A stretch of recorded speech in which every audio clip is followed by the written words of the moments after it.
In the primordial darkness of the galaxy's youth, when stellar nurseries burned with the fierce light of newborn suns, and the void between systems stretched vast and empty, ancient intelligences drifted through the cosmic deep.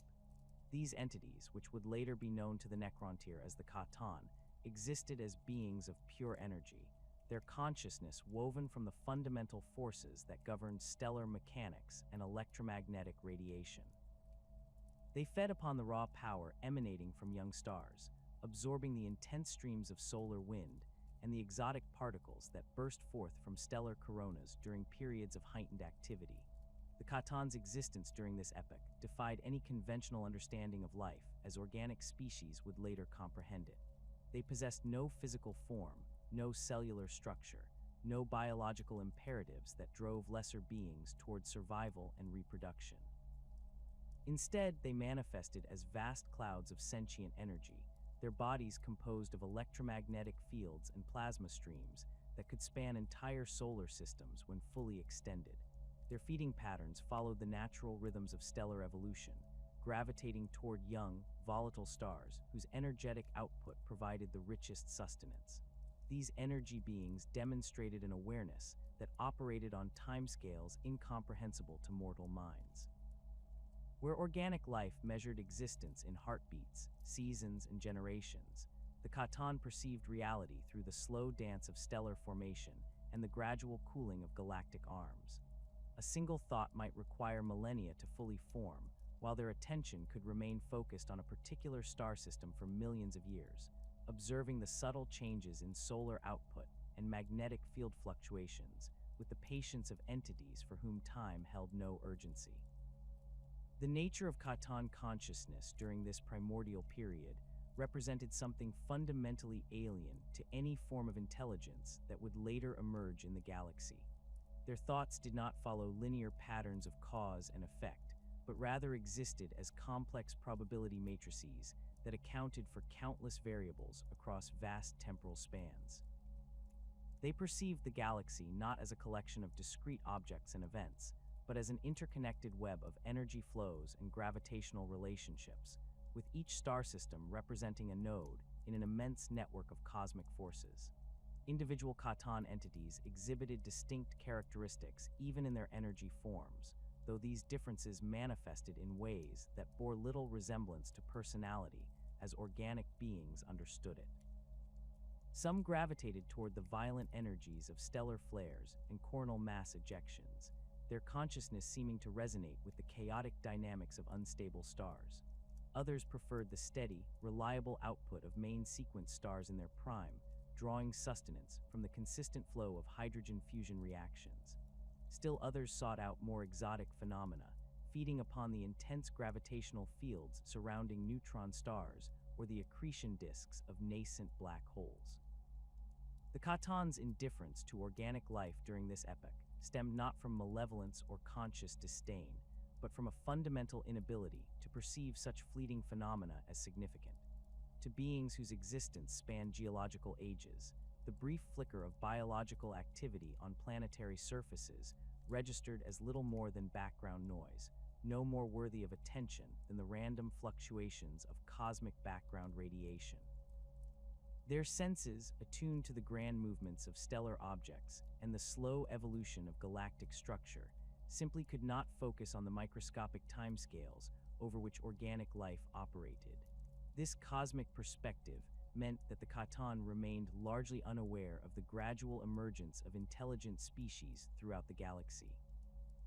The rise and fall of early civilizations, the development of primitive technologies, and even the first tentative steps toward interstellar travel occurred within temporal windows too narrow for the star gods to notice. Their attention remained fixed on phenomena that operated within their native timescales: the birth of star clusters, the collision of gas clouds, and the slow spiral of matter into galactic cores. The galaxy during this ancient period bore little resemblance to the war-torn realm that would later witness the rise of the Imperium of Man. Vast regions remained unexplored by any intelligent species, while others hosted primitive civilizations that had barely begun to understand the basic principles of metallurgy and agriculture. The warp, though already touched by the emotional resonance of organic minds, had not yet been corrupted by the intense psychic emanations that would later give birth to the Chaos Gods. It remained a relatively calm dimension, its currents following predictable patterns that the Catan could sense but found of little interest. The star gods' feeding habits during this epoch followed natural cycles that aligned with stellar evolution. They would arrive at a young star system during periods of high activity, when solar flares and magnetic storms provided abundant energy for consumption. Their presence often coincided with the natural processes that shaped planetary formation, though they played no deliberate role in these events. The gravitational effects of their massive energy fields sometimes influenced the accretion of planetary matter or the stabilization of orbital mechanics, but such influences occurred as incidental byproducts of their feeding rather than conscious intervention. Communication between individual Catan entities took place through modulations in electromagnetic fields that could span light years, their thoughts transmitted as complex waveforms that carried meaning through frequency variations and harmonic resonances. These exchanges occurred infrequently, separated by intervals that might encompass the entire lifespan of organic civilizations. When they did communicate, their discourse centered on observations of stellar phenomena, the identification of particularly rich feeding grounds, or the sharing of data regarding long-term galactic evolution patterns. The concept of physical embodiment held no appeal for the Catan during this primordial phase of their existence. Their energy forms provided perfect adaptation to their environment and feeding requirements, allowing them to traverse the void between stars without the limitations imposed by material bodies. They could compress their consciousness into compact, dense formations for rapid travel, or expand across vast distances to maximize their energy absorption capabilities. The idea of constraining themselves within solid matter would have seemed not only unnecessary, but actively counterproductive to their nature. As the galaxy aged and stellar formation rates began to decline in certain regions, some Catan entities began to seek out more exotic sources of sustenance. They discovered that certain rare stellar phenomena, such as the collision of white dwarf stars or the formation of magnetars, produced energy signatures of extraordinary intensity and complexity. These events became highly prized feeding opportunities, sometimes drawing multiple Catan entities to the same location for the first time in their existence. The gradual maturation of the galaxy's stellar population created subtle changes in the Catan's environment that would eventually prove significant. As the initial burst of star formation that characterized the galaxy's youth began to subside, the intervals between prime feeding opportunities grew longer. Some regions of space that had once teemed with young, energetic stars began to show signs of stellar aging, with their energy output becoming more stable but less intense. These changes occurred over timescales of tens of millions of years, but even the patient Catan began to notice the gradual shift in their cosmic environment. During this period, approximately 60 million years before the rise of humanity, the first stirrings of what would become a momentous encounter began to manifest. On a distant world orbiting a dying star, a species known as the Necrontyr had begun to develop the technological sophistication necessary to detect and study the energy signatures that marked Catan presence.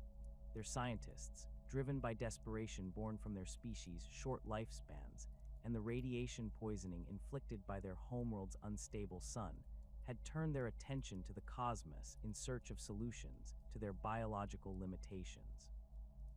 The Necrontyr's initial detection of Catan energy patterns came not through deliberate search, but as an unexpected byproduct of their attempts to understand and harness stellar radiation for their own purposes.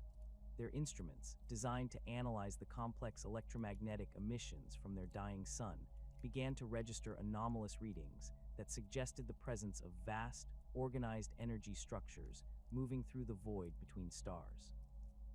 These readings defied conventional understanding of natural phenomena, displaying patterns of coherence and intentionality that implied some form of directing intelligence. The discovery of the Catan energy signatures marked a turning point for the Necrontyr civilization, though they could not yet comprehend the magnitude of what they had detected. Their homeworld, a blasted wasteland orbiting a malevolent star that bathed the planet's surface in lethal radiation, had shaped them into a species defined by suffering and brevity. The average Necrontyr lifespan rarely exceeded a handful of decades, with most individuals succumbing to radiation-induced cancers long before reaching what other species might consider middle age. Their flesh bore the constant marks of their star's malevolence, suppurating tumors, withered limbs, and organs that failed with depressing regularity. Despite these biological limitations, or perhaps because of them, the Necrontyr had developed remarkable technological capabilities. Their scientists and engineers, driven by the desperate knowledge that their time was perpetually running short, had achieved breakthroughs in metallurgy, energy manipulation, and space travel that rivaled civilizations with far longer individual lifespans. Their cities, built from materials designed to shield against their sun's radiation, stood as monuments to their refusal to accept the limitations imposed by their dying world. Towering spires of specialized alloys reached toward the poison sky, their surfaces etched with intricate patterns that served both aesthetic and functional purposes in deflecting harmful radiation. The Necrontyr's political structure reflected their species' fundamental relationship with mortality. Their nobility, known as the Silent Kings in their courts, ruled through a complex hierarchy based not on bloodlines or democratic principles, but on the accumulated knowledge and achievements one could accomplish before succumbing to their star's curse. The greatest among them were those who managed to extend their lives through technological augmentation, or who made discoveries significant enough to advance their entire civilization before death claimed them.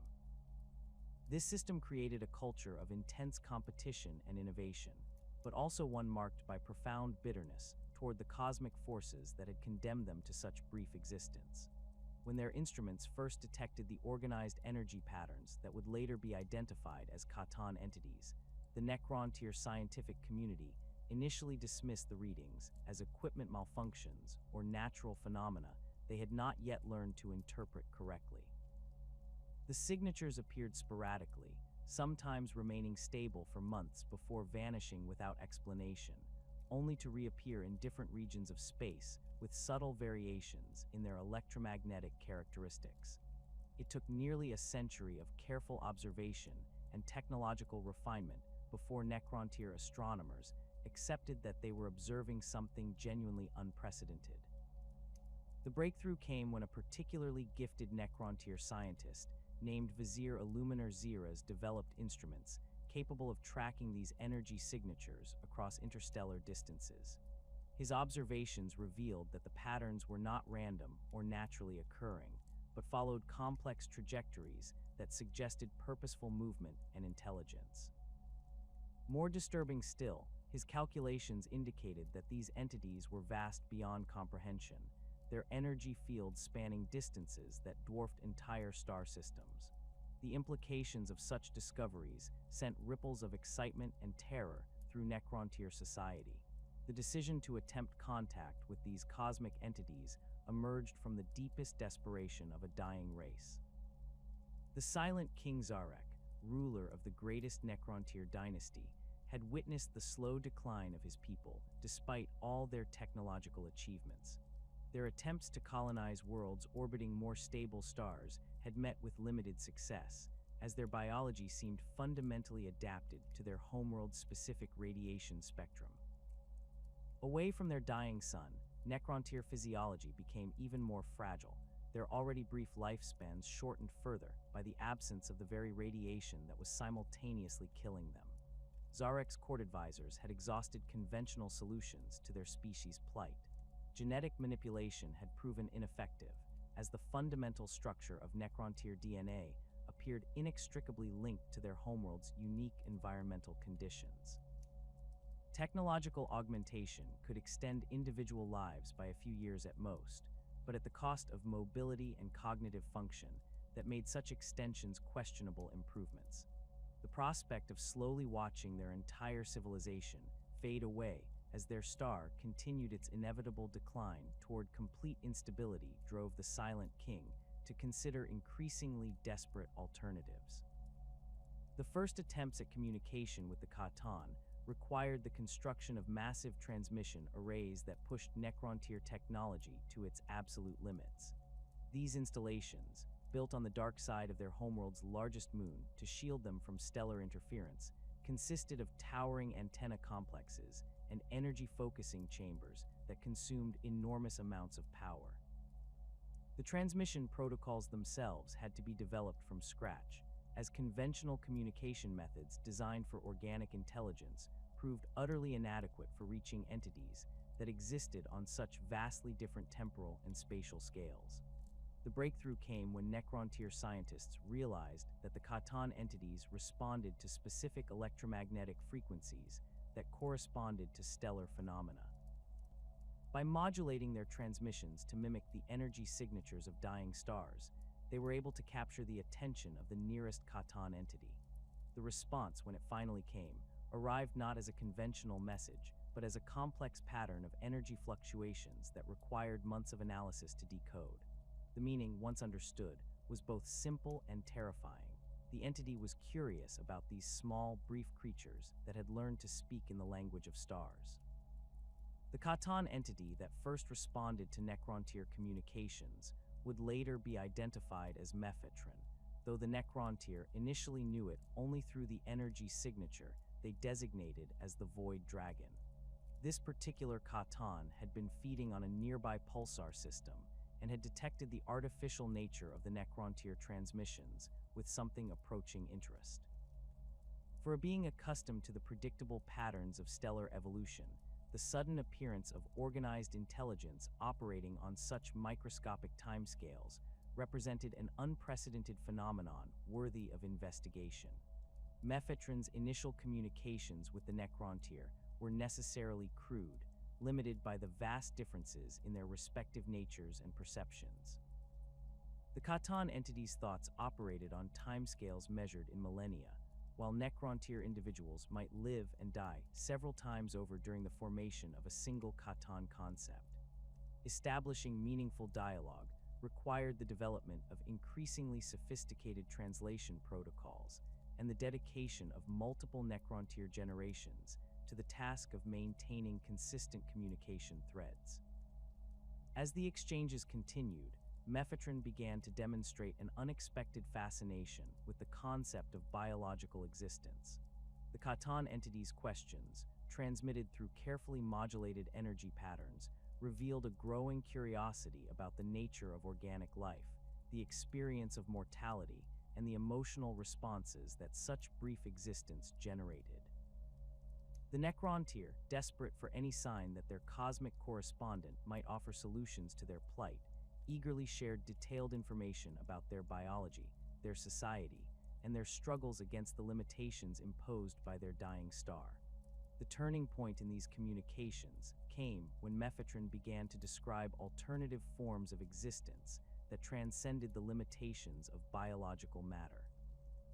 The Khatan entity spoke of consciousness unbound by the constraints of organic tissue, of awareness that could persist across geological ages without the constant threat of cellular decay and death.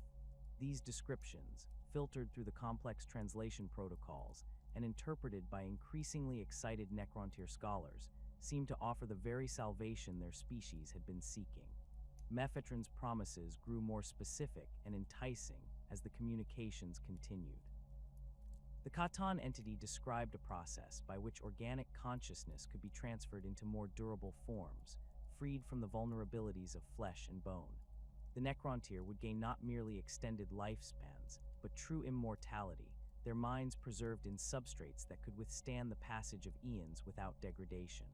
They would become beings of living metal, possessed of strength and resilience that their frail organic forms could never achieve. The seductive nature of these promises was enhanced by Mephitron's demonstrations of power. The Khatan entity began to manifest physical effects within the Necrontyr star system, manipulating electromagnetic fields and gravitational forces with casual ease.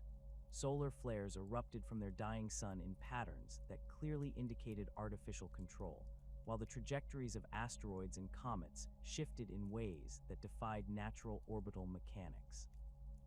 These displays convinced even the most skeptical Necrontyr scientists that their cosmic correspondent possessed the power to fulfill its promises. What the Necrontyr could not understand, limited as they were by their organic perspectives and desperate circumstances, was the true nature of what Mephitron was offering. The Catan entity's descriptions of transcendence beyond biological limitations were accurate in their literal details, but they omitted crucial information about what would be lost in the process. The concept of the soul, of the animating force that gave organic life its essential character, was something that the Catan either could not comprehend or chose not to explain to their increasingly eager correspondents. Mephitron's interest in the Necrontyr had evolved beyond mere curiosity about biological existence. The Catan entity had begun to perceive possibilities that its ancient, energy-based nature had never previously considered. The life force that animated organic beings represented a form of energy that was both familiar and tantalizingly different from the stellar radiation upon which the Catan traditionally fed. Where stellar energy was vast but ultimately predictable, the life essence of sentient beings possessed qualities of complexity and intensity that promised entirely new forms of sustenance. The negotiations between the Necrontyr and Mephitron attracted the attention of other Catan entities, who began to monitor the communications with growing interest. The Nightbringer, an entity that had long fed upon the energies released during stellar death, recognized the potential that biological life essence represented for expanding Catan capabilities beyond their traditional limitations. The Deceiver, whose nature was already aligned with manipulation and misdirection, saw opportunities to experiment with forms of influence that went far beyond the simple consumption of stellar radiation. As word of the potential alliance spread through Necrontyr society, it created divisions that threatened to tear their civilization apart. The younger generations, those who had grown up with the constant awareness of their species' impending extinction, embraced the Catan promises with fervent enthusiasm. They saw the offered transformation as the ultimate vindication of Necrontyr technological achievement, the final step in their species' evolution beyond the limitations that had defined their existence since the dawn of their civilization. The older Necrontyr, particularly those among the nobility who had lived long enough to witness multiple cycles of technological promise and disappointment, expressed greater caution about the proposed alliance. They questioned whether consciousness could truly survive such a fundamental transformation, whether the beings that emerged from the process would retain enough of their original nature to be considered Necrontyr at all. Their concerns were dismissed by the younger faction, as the timidity of those two set in their ways to embrace necessary change.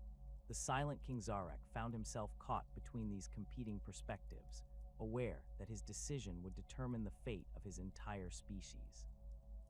The weight of responsibility for billions of lives, all of them condemned to brief, painful existences under their dying star, pressed upon him with increasing intensity as the negotiations with the Catan continued. The promises of immortality and freedom from biological suffering seemed to offer everything his people had ever dreamed of achieving, but the magnitude of the transformation being proposed gave him pause. The final agreement between the Necrontyr and the Catan was reached after decades of negotiation and preparation. Mephitron and its fellow entities agreed to provide the technology and energy necessary to transfer Necrontyr consciousness into bodies of living metal, granting them the immortality they desperately sought. In exchange, the Necrontyr would serve as the Catan's agents in the physical realm, their new forms providing the star gods with the ability to interact with material reality in ways that their energy-based nature had never permitted. The biotransference process itself required the construction of vast facilities that combined Necrontyr technology with principles provided by the Catan. These installations, built in the deepest underground chambers to shield them from their star's radiation, resembled nothing so much as enormous furnaces designed to process organic matter on an industrial scale. The furnaces themselves were crafted from a living metal that the Catan called necrodermis, a substance that could reshape itself according to programmed patterns while maintaining perfect structural integrity across virtually unlimited time spans. The necrodermis bodies that would house Necrontyr consciousness were marvels of engineering that far exceeded anything their species had previously achieved. Each form was individually crafted to reflect the status and role of its intended occupant, with the nobility receiving bodies of exceptional sophistication and capability, while the common citizens were provided with more standardized forms. The bodies possessed strength that dwarfed organic limitations, sensory capabilities that could perceive across vast spectrums of electromagnetic radiation, and self-repair mechanisms that could restore damage that would be instantly fatal to biological forms. The transformation of the Necrontyr into the soulless Necrons marked the beginning of the most catastrophic conflict the galaxy had ever witnessed. What the newly immortal warriors could not have anticipated was that their biotransference had fundamentally altered their relationship with the universe itself. The living metal bodies that housed their consciousness were marvels of engineering, but the process had severed their connection to the immaterial realm that the old ones called the warp. Where once the Necrontyr had possessed souls that flickered briefly, but burned with the intensity of their desperate mortality, the Necrons found themselves hollow vessels driven by programming and the residual echoes of their former selves.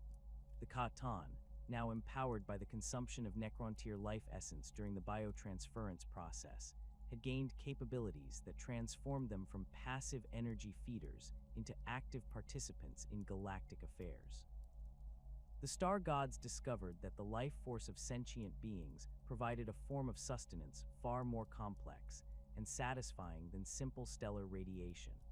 Each soul consumed during the transformation had granted them new insights into the nature of consciousness, emotion, and the intricate patterns of thought that characterized organic intelligence. This newfound understanding allowed them to manipulate their Necron servants with unprecedented precision. Mephetron, who had taken the title of the Void Dragon, found particular satisfaction in the mechanical precision of the Necron legions. The transformed warriors responded to commands with absolute obedience, their programming overriding any remnants of individual will that might have survived the biotransference. Unlike organic armies that might hesitate, question orders, or break under pressure, the Necrons advanced with relentless determination regardless of casualties or tactical disadvantages. Their living metal bodies could withstand damage that would instantly kill biological soldiers, while their self-repair systems allowed them to continue fighting even after sustaining what should have been fatal injuries. The Nightbringer reveled in the terror that the Necron legions inspired in their enemies. The Khatan entity had always been drawn to the energies released during death and destruction, but the systematic nature of Necron warfare provided opportunities for harvesting fear and despair on scales previously unimaginable. Entire populations would flee at the first sight of the skeletal metal warriors advancing across their worlds, their terror feeding the Nightbringer's hunger for the emotional resonance that accompanied mass extinction events. The Deceiver took a more subtle approach to commanding its Necron forces, using them as instruments in elaborate schemes that spanned multiple star systems and extended across centuries.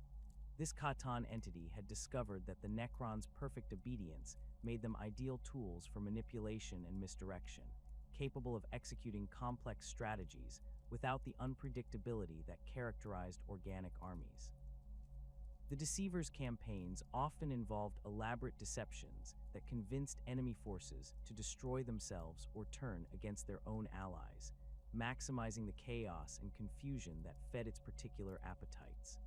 The Old Ones, ancient beyond measure even by the standards of the primordial galaxy, initially failed to recognize the true threat that the Khatan-Necron alliance represented.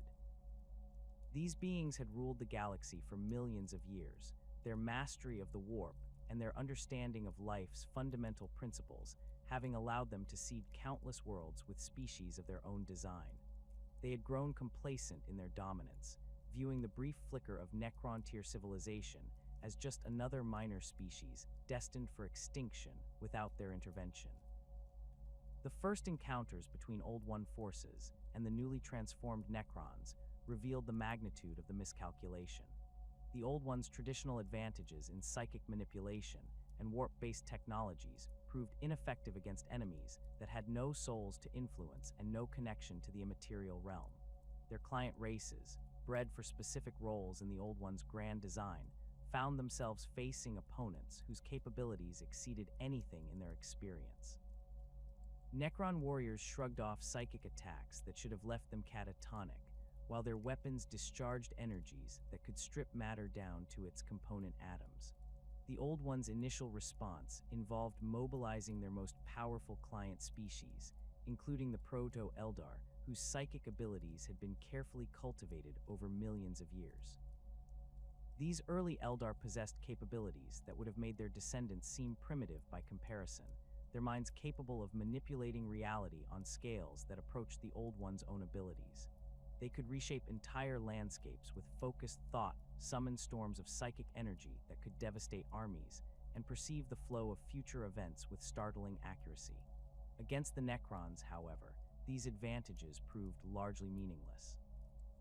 The living metal warriors advanced through psychic storms that should have torn their consciousness apart, their soulless nature rendering them immune to attacks that targeted the spirit rather than the body. When Eldar seers attempted to read the future of Necron movements, they found only an empty void where destiny should have been, as if the transformed warriors existed outside the normal flow of causality that governed organic life. The Krork, another of the Old One's warrior races, initially showed more promise against the Necron threat. These massive, green-skinned beings possessed physical strength and durability that allowed them to engage Necron warriors in direct combat with some hope of success. Their natural aggression and love of warfare made them ideal soldiers for the grinding campaigns that characterized the early phases of the war in Heaven. Krork warbands would crash into Necron formations with wild enthusiasm, their crude but effective weapons capable of inflicting damage that could overwhelm even living metal's self-repair capabilities. The Krork's greatest advantage lay in their ability to grow stronger and more sophisticated in response to prolonged conflict. Extended campaigns against Necron forces triggered evolutionary adaptations that enhanced their size, intelligence, and technological capabilities. Some Krork warlords reached proportions that rivaled the war machines of their enemies, their bodies becoming living weapons platforms that could stand toe-to-toe with the largest Necron constructs. Their weapons evolved from simple projectile throwers to complex energy cannons that could punch through necrodermis armor with devastating effect. Despite these adaptations, the Krork ultimately proved insufficient to halt the Necron advance. The Khatan's strategic intelligence, combined with the Necrons' perfect coordination and inexhaustible nature, allowed them to gradually wear down even the most determined Krork resistance. Necron forces could sustain casualties that would have broken any organic army, their destroyed warriors simply regenerating or being replaced by fresh forces from tomb complexes that seemed to possess unlimited manufacturing capacity. The systematic nature of the Necron campaign became apparent as world after world fell to their advance. The Khatan had developed a strategy that went beyond simple conquest, seeking instead the complete eradication of organic life from the galaxy. Necron fleets would arrive at target systems and immediately begin the construction of massive pylons and energy collectors that could drain entire worlds of their life force. These installations served dual purposes, both feeding the Khatan's growing hunger for life essence and creating dead zones where organic beings could not survive. The process of planetary sterilization followed a predictable pattern that maximized both efficiency and the terror it inspired in surviving populations. Necron forces would first eliminate orbital defenses and establish complete space superiority, cutting off any possibility of evacuation or reinforcement. Ground forces would then deploy in overwhelming numbers, their advance coordinated with surgical precision to eliminate key defensive positions, while herding civilian populations into designated collection areas. The energy extraction process itself was horrifyingly efficient. Massive machines, their designs incorporating both Necron technology and Khatan energy manipulation principles, would be deployed across planetary surfaces to systematically drain the life force from every organic being within their operational radius. The victims would simply collapse as their life essence was drawn from their bodies, leaving behind perfectly preserved corpses that showed no signs of physical trauma. Entire cities would fall silent within hours, their populations reduced to empty shells, while their souls fed the insatiable hunger of the star gods. The psychological impact of these campaigns extended far beyond their immediate targets. Word of the Necron advance spread through the galaxy's communication networks, carrying with it descriptions of the methodical extermination that awaited any world that fell within their path. Panic began to grip even the most distant civilizations, as refugees brought tales of unstoppable metal warriors and the silent death that followed in their wake. Some species attempted to flee to the galaxy's outer rim, while others threw themselves into desperate research programs aimed at developing weapons that might prove effective against the seemingly invincible invaders. The Old Ones' response evolved as they began to grasp the true scope of the threat they faced. Traditional military strategies proved inadequate against an enemy that possessed such overwhelming advantages in coordination, durability, and strategic patience. The ancient beings began to implement increasingly desperate measures, drawing upon their mastery of genetic manipulation to create new warrior races specifically designed to counter Necron capabilities.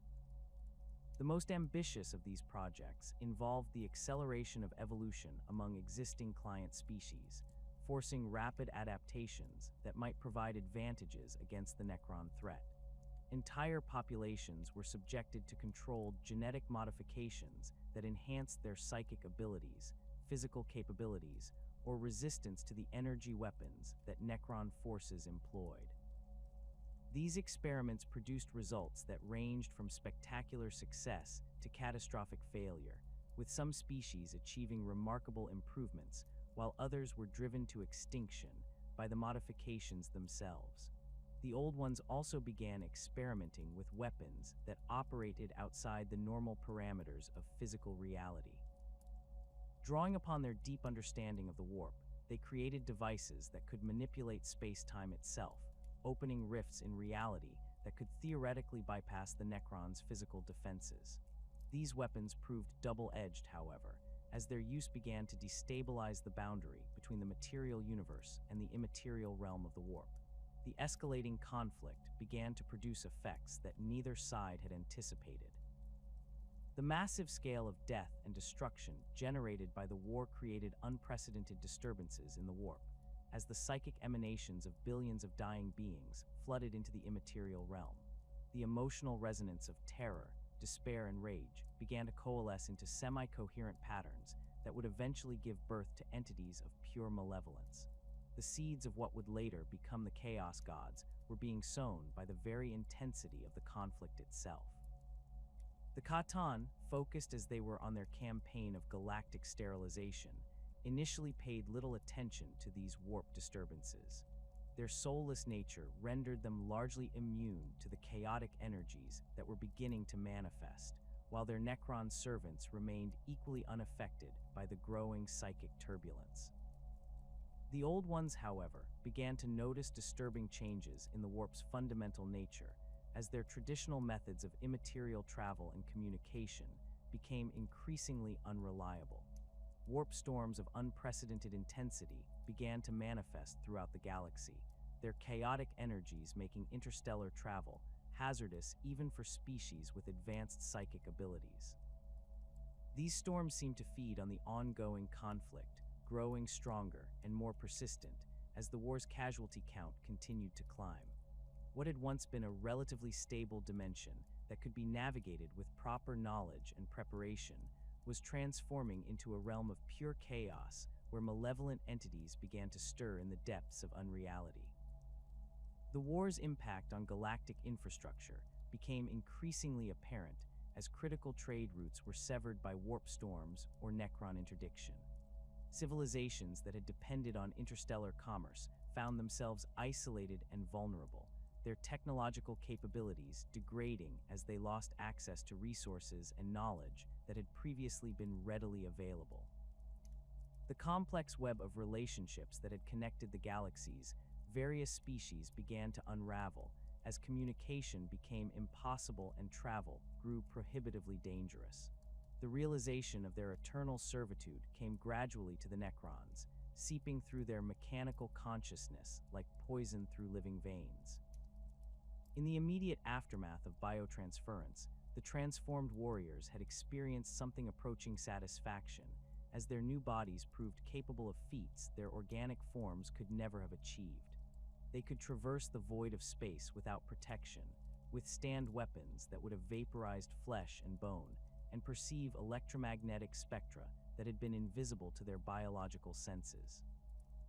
The promise of immortality seemed fulfilled as their necrodermis forms regenerated from damage that should have been fatal, their consciousness persisting through destruction that would have ended any organic life.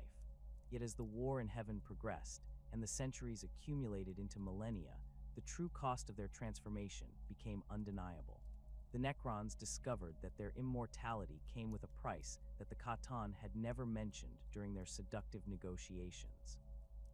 Their consciousness, transferred into mechanical substrates and bound by programming protocols, had lost the capacity for growth, creativity, and the subtle emotional responses that had once defined Necrontyr identity. They could remember their former lives, but only as distant echoes of experiences that seemed to belong to entirely different beings. The noble houses that had once competed through artistic achievement and scientific discovery found themselves reduced to executing predetermined functions with mechanical precision. Lords who had once composed epic poetry, celebrating their people's struggles against their dying star, now spoke only in tactical assessments and strategic analyses. The passionate debates that had once filled Necrontyr council chambers were replaced by efficient data exchanges that conveyed information without the emotional context that had once given their civilization its distinctive character. Zarek, the Silent King, experienced this transformation more acutely than any of his subjects. His consciousness, housed within the most sophisticated necrodermis form the Catan had created, retained more of his original personality than the common warriors, but even he found himself increasingly detached from the emotions and motivations that had once driven his decisions. The desperate love for his people that had motivated his acceptance of the Catan bargain had been reduced to a cold sense of responsibility that felt more like programming than genuine feeling. The Catan's treatment of their Necron servants became increasingly cavalier as the star gods grew drunk on the life essence they consumed during their galactic campaign. Mephitron began to view the Necron legions as nothing more than sophisticated tools, their consciousness irrelevant except insofar as it enabled them to carry out complex orders.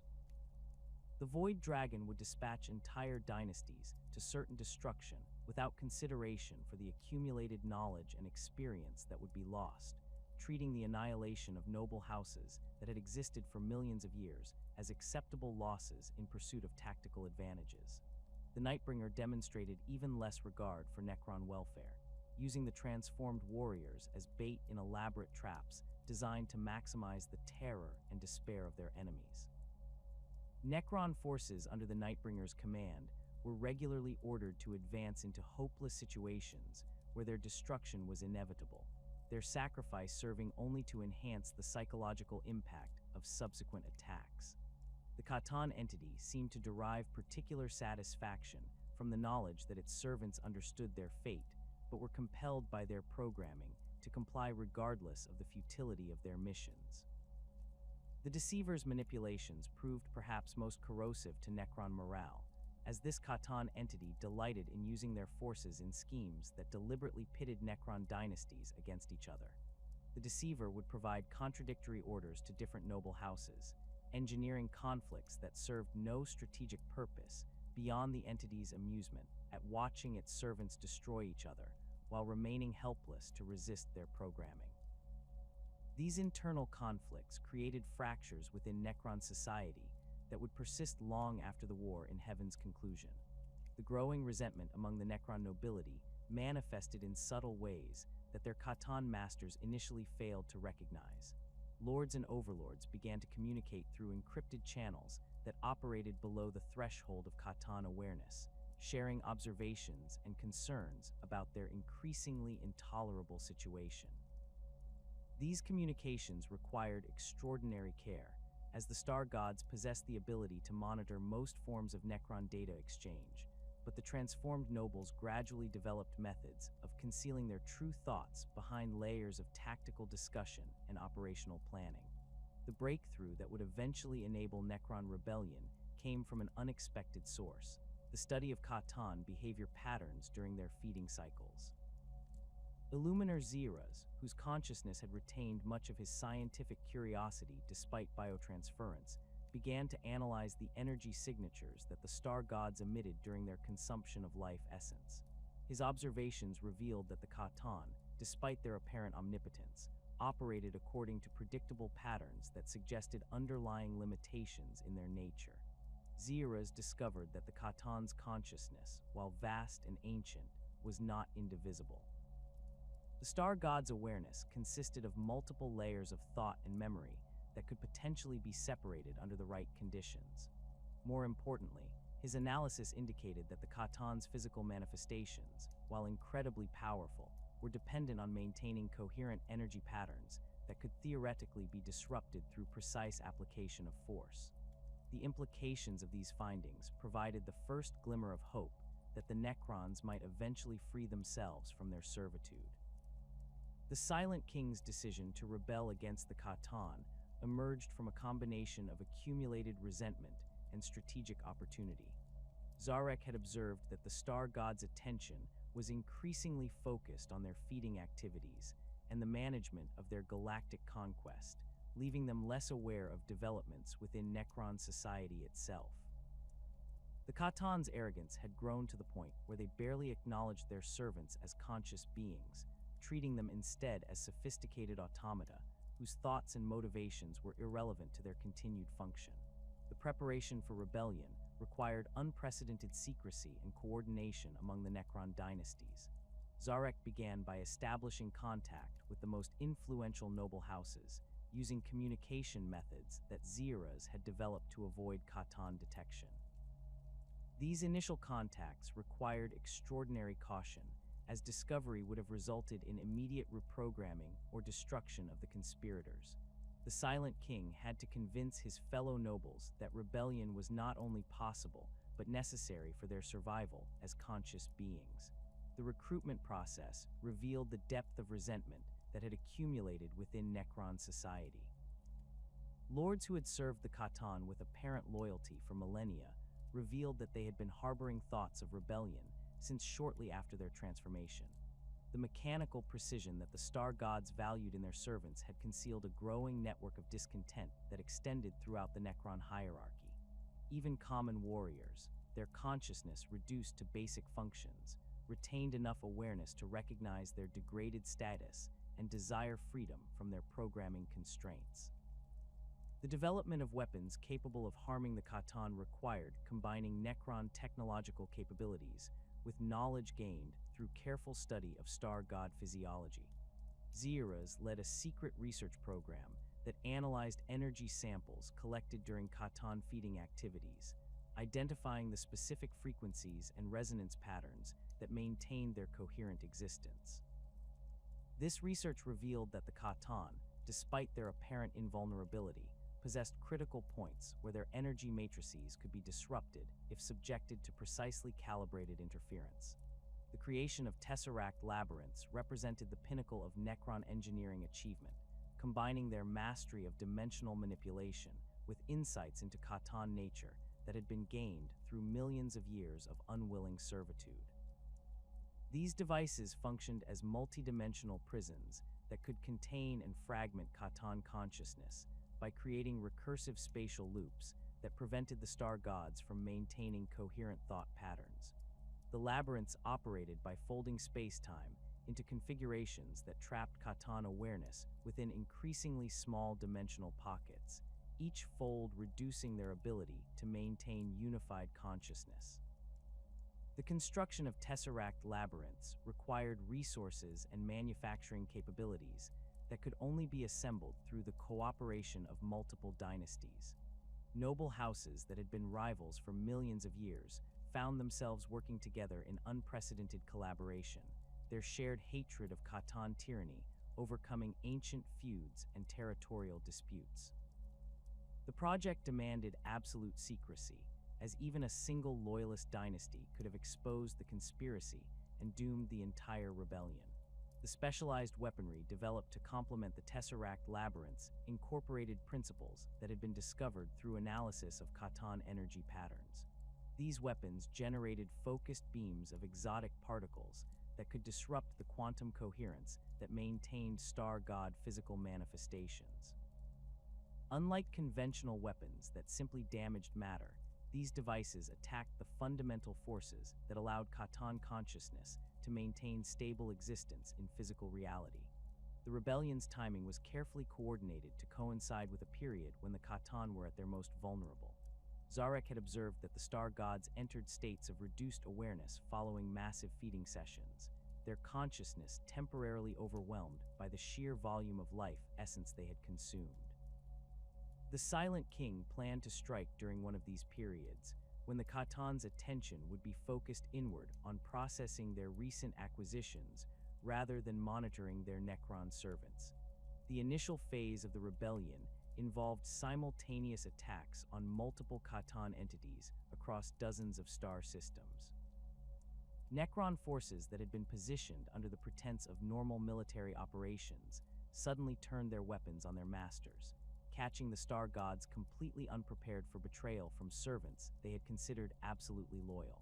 The surprise was so complete that several minor Catan entities were successfully sharded before they could mount any effective resistance. Mephitron's reaction to the rebellion demonstrated the full extent of the Void Dragon's power when roused to genuine anger. The Catan entity's energy form expanded across multiple star systems as it sought to crush the uprising through sheer overwhelming force. Necron fleets found themselves facing gravitational anomalies that could tear their ships apart, while ground forces were subjected to electromagnetic storms that disrupted their self-repair systems and communication networks. The Void Dragon's fury manifested as reality warping effects that made conventional tactics useless. The battle to shard Mephitron required the coordinated efforts of 3 entire dynasties, their combined forces deploying hundreds of Tesseract labyrinths in a carefully orchestrated assault. The Void Dragon's resistance was so fierce that entire tomb worlds were reduced to molten slag by the entity's death throes, their populations sacrificed to achieve the strategic objective of fragmenting one of the most powerful Catan. The process took decades to complete, with Necron forces gradually constraining the entity's movements through dimensional manipulation until they could deploy the final containment devices. The Nightbringer proved even more dangerous during its sharding, as this Catan entity's association with death and destruction allowed it to weaponize the very process of its own fragmentation. Each piece of the Nightbringer's consciousness that was separated from the whole became a focus for entropy and decay, creating zones of accelerated decomposition that affected even necrodermis armor.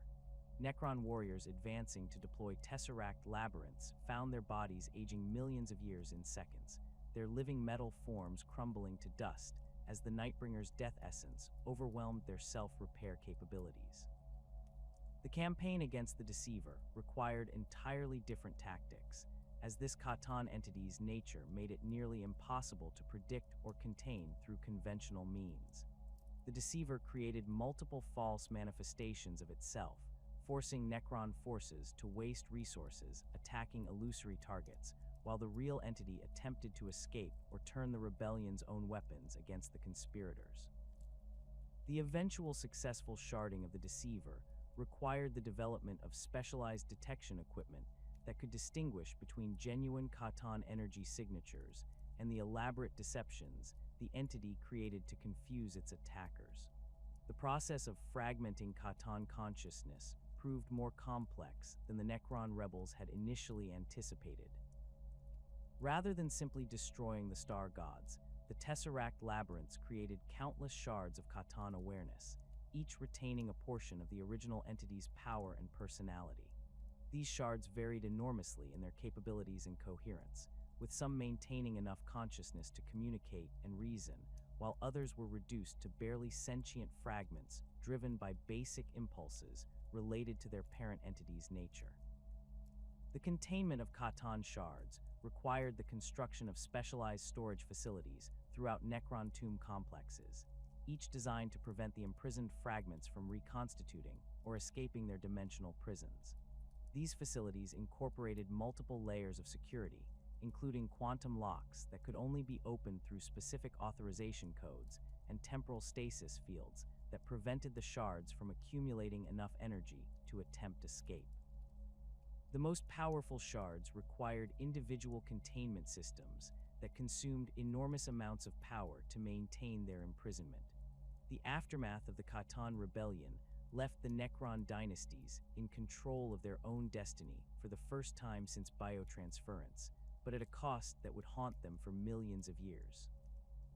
The effort required to overthrow their former masters had depleted their resources and reduced their numbers significantly, while the galaxy itself had been transformed by the war in heaven into a realm of constant danger and instability.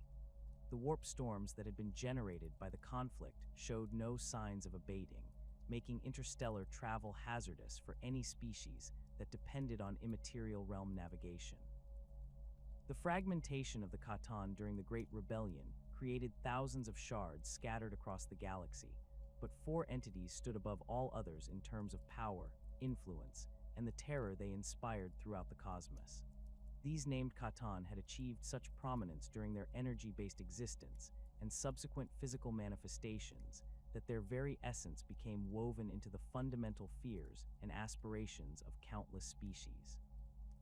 Each possessed distinctive characteristics that reflected their primordial nature, and their shards retained enough coherence to maintain individual personalities that could still influence galactic events millions of years after their imprisonment. Azagorod the Nightbringer emerged from the cosmic void as the embodiment of entropy itself, a being whose very existence was predicated on the universal constant of decay and death. During its energy-based phase, this Catan entity had gravitated toward dying stars, feeding upon the massive energy releases that accompanied stellar collapse and the formation of neutron stars or black holes.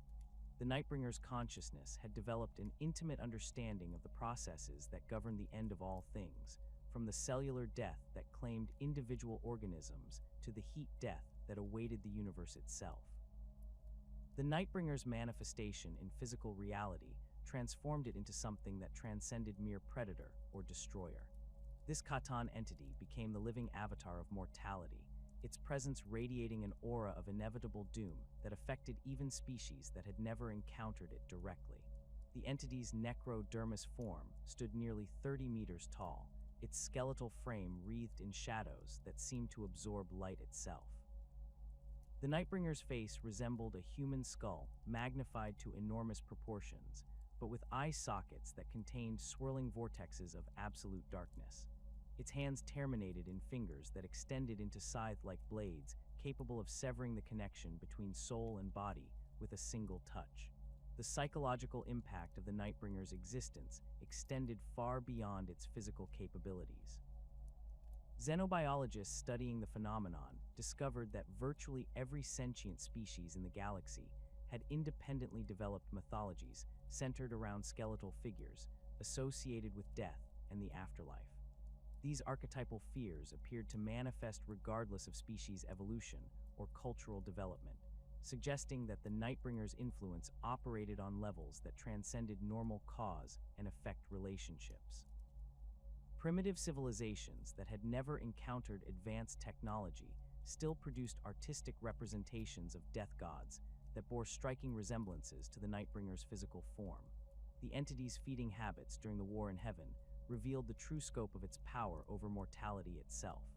Rather than simply killing its victims through conventional means, the Nightbringer could accelerate the natural processes of decay and decomposition that affected all organic matter.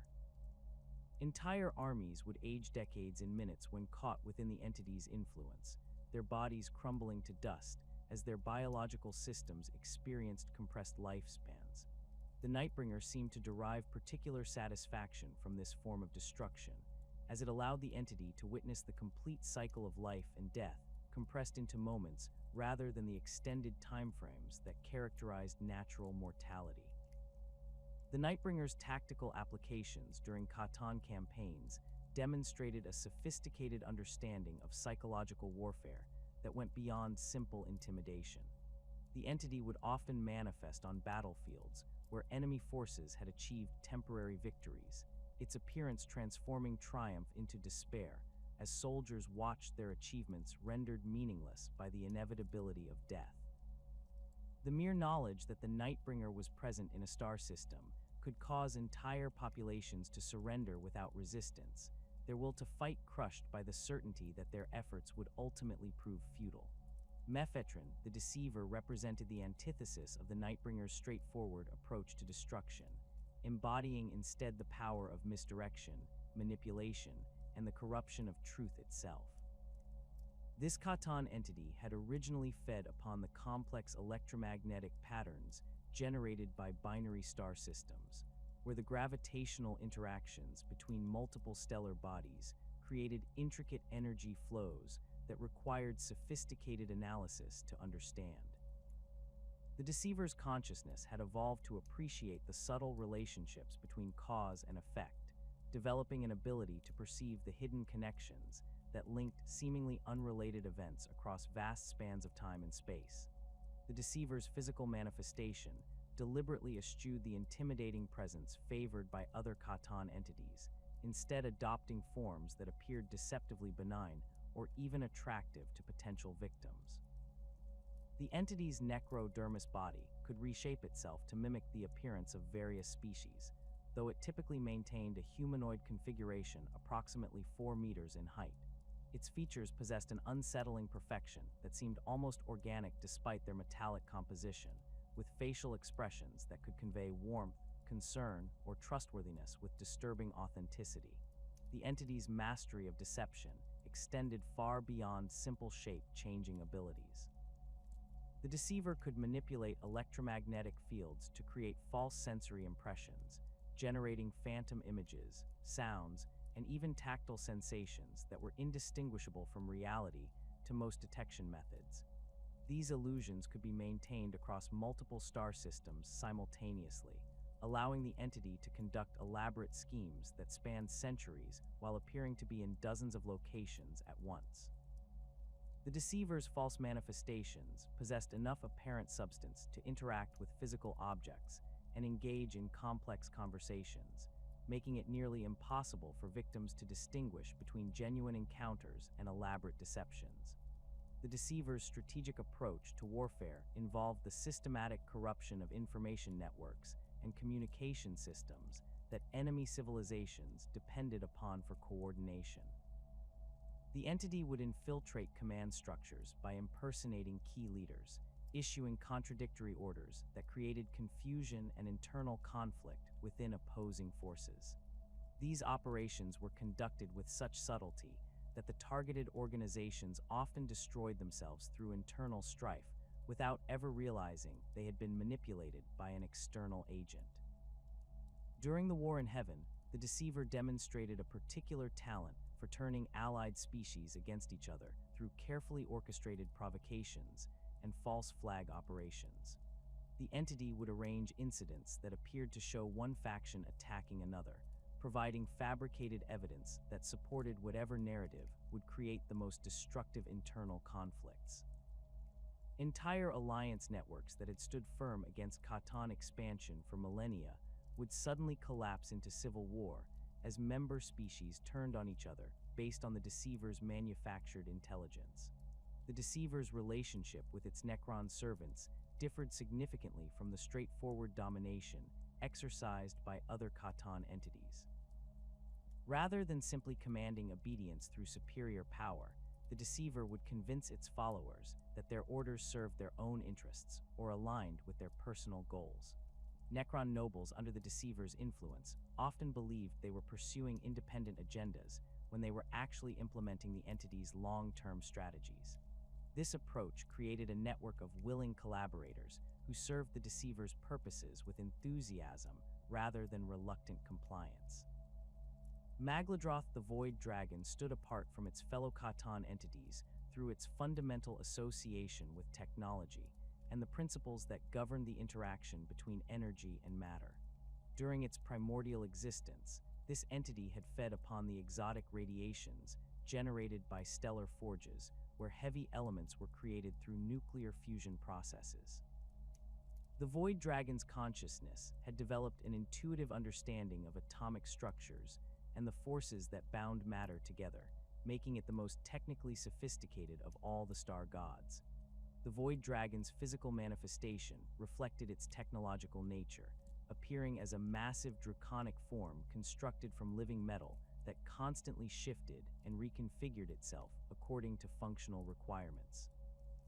The entity's body measured over 50 meters from snout to tail, with wings that could extend to span nearly twice that distance when fully deployed. Its hide consisted of overlapping plates of necrodermis that could rearrange themselves to form complex mechanical devices or weapon systems as needed. The Void Dragon's head resembled a fusion of organic and mechanical elements, with multiple optical sensors that could perceive across vast spectrums of electromagnetic radiation and detect the molecular composition of materials at considerable distances. The entity's most distinctive characteristic was its ability to interface directly with technological systems, regardless of their origin or complexity. The Void Dragon could establish control over mechanical devices simply by focusing its attention upon them, overriding their original programming and integrating them into its own operational matrix. This capability extended to both simple tools and sophisticated artificial intelligences, making the entity capable of commandeering entire fleets or industrial complexes within moments of establishing contact. The Void Dragon's influence on technological development throughout the galaxy represented perhaps the most subtle but far-reaching impact of any Catan entity. The being's presence seemed to accelerate innovation and discovery among species that came within its sphere of influence, inspiring breakthroughs in engineering and applied sciences that might otherwise have taken millennia to achieve. However, these technological advances invariably incorporated design principles that served the Void Dragon's ultimate purposes, creating dependencies and vulnerabilities that the entity could exploit when circumstances required. The most persistent theories regarding the Void Dragon's current status suggest that this Catan entity was not successfully sharded like its contemporaries, but instead was imprisoned intact beneath the surface of Mars during the final phases of the war in heaven. Proponents of this theory point to the remarkable technological development that characterized human civilization during the Dark Age of technology, arguing that such rapid advancement could only be explained by external influence from a being with intimate knowledge of advanced engineering principles. The Adeptus Mechanicus of the 41st millennium unknowingly provides circumstantial evidence for the Void Dragon's presence on Mars through their reverence for the Omnissiah, a machine god whose characteristics bear disturbing similarities to Catan entities. The Tech Priest's obsession with replacing organic components with mechanical augmentations mirrors the biotransference process that created the Necrons, while their belief that knowledge and consciousness can be perfectly preserved in digital form echoes the promises that the Catan made to the ancient Necrontyr. Ayashudra, the Endless Swarm, represented the Catan's exploration of collective consciousness and distributed intelligence, embodying principles that would later be imperfectly mimicked by various hive mind species throughout the galaxy. This entity had originally existed as a network of smaller energy patterns that functioned as a single coordinated intelligence, feeding upon the complex gravitational interactions generated by globular clusters, where thousands of stars existed in close proximity to each other. The Endless Swarm's approach to physical manifestation differed radically from other Catan entities, as it chose to distribute its consciousness across multiple smaller forms rather than concentrating its power within a single massive body. These subsidiary manifestations typically measured between 2 and 5 meters in height, resembling humanoid figures constructed from necrodermis that flowed like liquid metal while maintaining structural integrity. Each individual form possessed sufficient intelligence to operate independently while remaining connected to the collective consciousness that coordinated their activities across multiple star systems. The entity's tactical capabilities stemmed from its ability to coordinate vast numbers of separate units with perfect synchronization. Ayashudra could deploy thousands of manifestations simultaneously, each one aware of the activities and status of all others within the network. This distributed intelligence allowed the endless swarm to conduct complex operations that required precise timing across galactic distances, with individual units executing their assigned roles without the communication delays that would cripple conventional military organizations. The endless swarm's influence extended beyond its direct manifestations to encompass various forms of artificial intelligence and automated systems that served as extensions of its consciousness. The entity could establish control over manufacturing facilities, defense networks, and transportation systems, integrating them into its operational matrix and using them to support its primary manifestations. This capability made Ayashudra particularly effective at conducting siege operations, as it could simultaneously attack enemy positions while corrupting the automated systems that defenders relied upon for logistics and communication. During the War in Heaven, the Endless Swarm demonstrated the ability to rapidly adapt its tactics and capabilities in response to changing battlefield conditions. The entity would analyze enemy countermeasures and implement modifications to its manifestations within hours rather than the extended timeframes required by organic militaries. This adaptability made Ayashudra one of the most dangerous Catan entities to face in prolonged campaigns, as conventional strategies became ineffective once the entity had sufficient time to develop appropriate responses. The fragmentation of Ayashudra during the Catan Rebellion created a unique situation among the sharded star gods. Rather than producing individual shards with diminished capabilities, the process appears to have created multiple smaller collective intelligences that retain the entity's distributed consciousness principles. These shard networks continue to pose significant threats when encountered, as they can coordinate their activities across vast distances and rapidly adapt to new situations through shared learning experiences. The influence of these four named Catan entities extended far beyond their direct actions during the War in Heaven, shaping the fundamental character of galactic civilization in ways that persist into the 41st millennium. Their archetypal natures became embedded in the collective unconscious of countless species, manifesting as universal fears and aspirations that transcend individual cultures or evolutionary backgrounds. The Nightbringer's association with death, the Deceiver's mastery of manipulation, the Void Dragon's technological prowess, and the Endless Swarm's collective intelligence represent fundamental aspects of existence that continue to influence galactic events despite their creators' imprisonment. The shards of these entities that remain active in the current era retain enough of their original personalities and capabilities to pose significant threats to any faction that encounters them. Imperial records document numerous incidents where Catan shards have been accidentally released from Necron tomb complexes, resulting in catastrophic damage before the fragments could be contained or destroyed. The Ordo Xenos maintains extensive files on Catan shard encounters, though much of this information remains classified due to the psychological impact that detailed knowledge of these entities tends to have on human populations. Beyond the four great named entities that dominated Catan hierarchy during the War in Heaven, dozens of lesser star gods wielded powers that could reshape entire sectors of the galaxy. These beings, while lacking the cosmic significance of their more prominent brethren, possessed unique characteristics that made them formidable adversaries and valuable assets to the Necron dynasties that eventually enslaved them.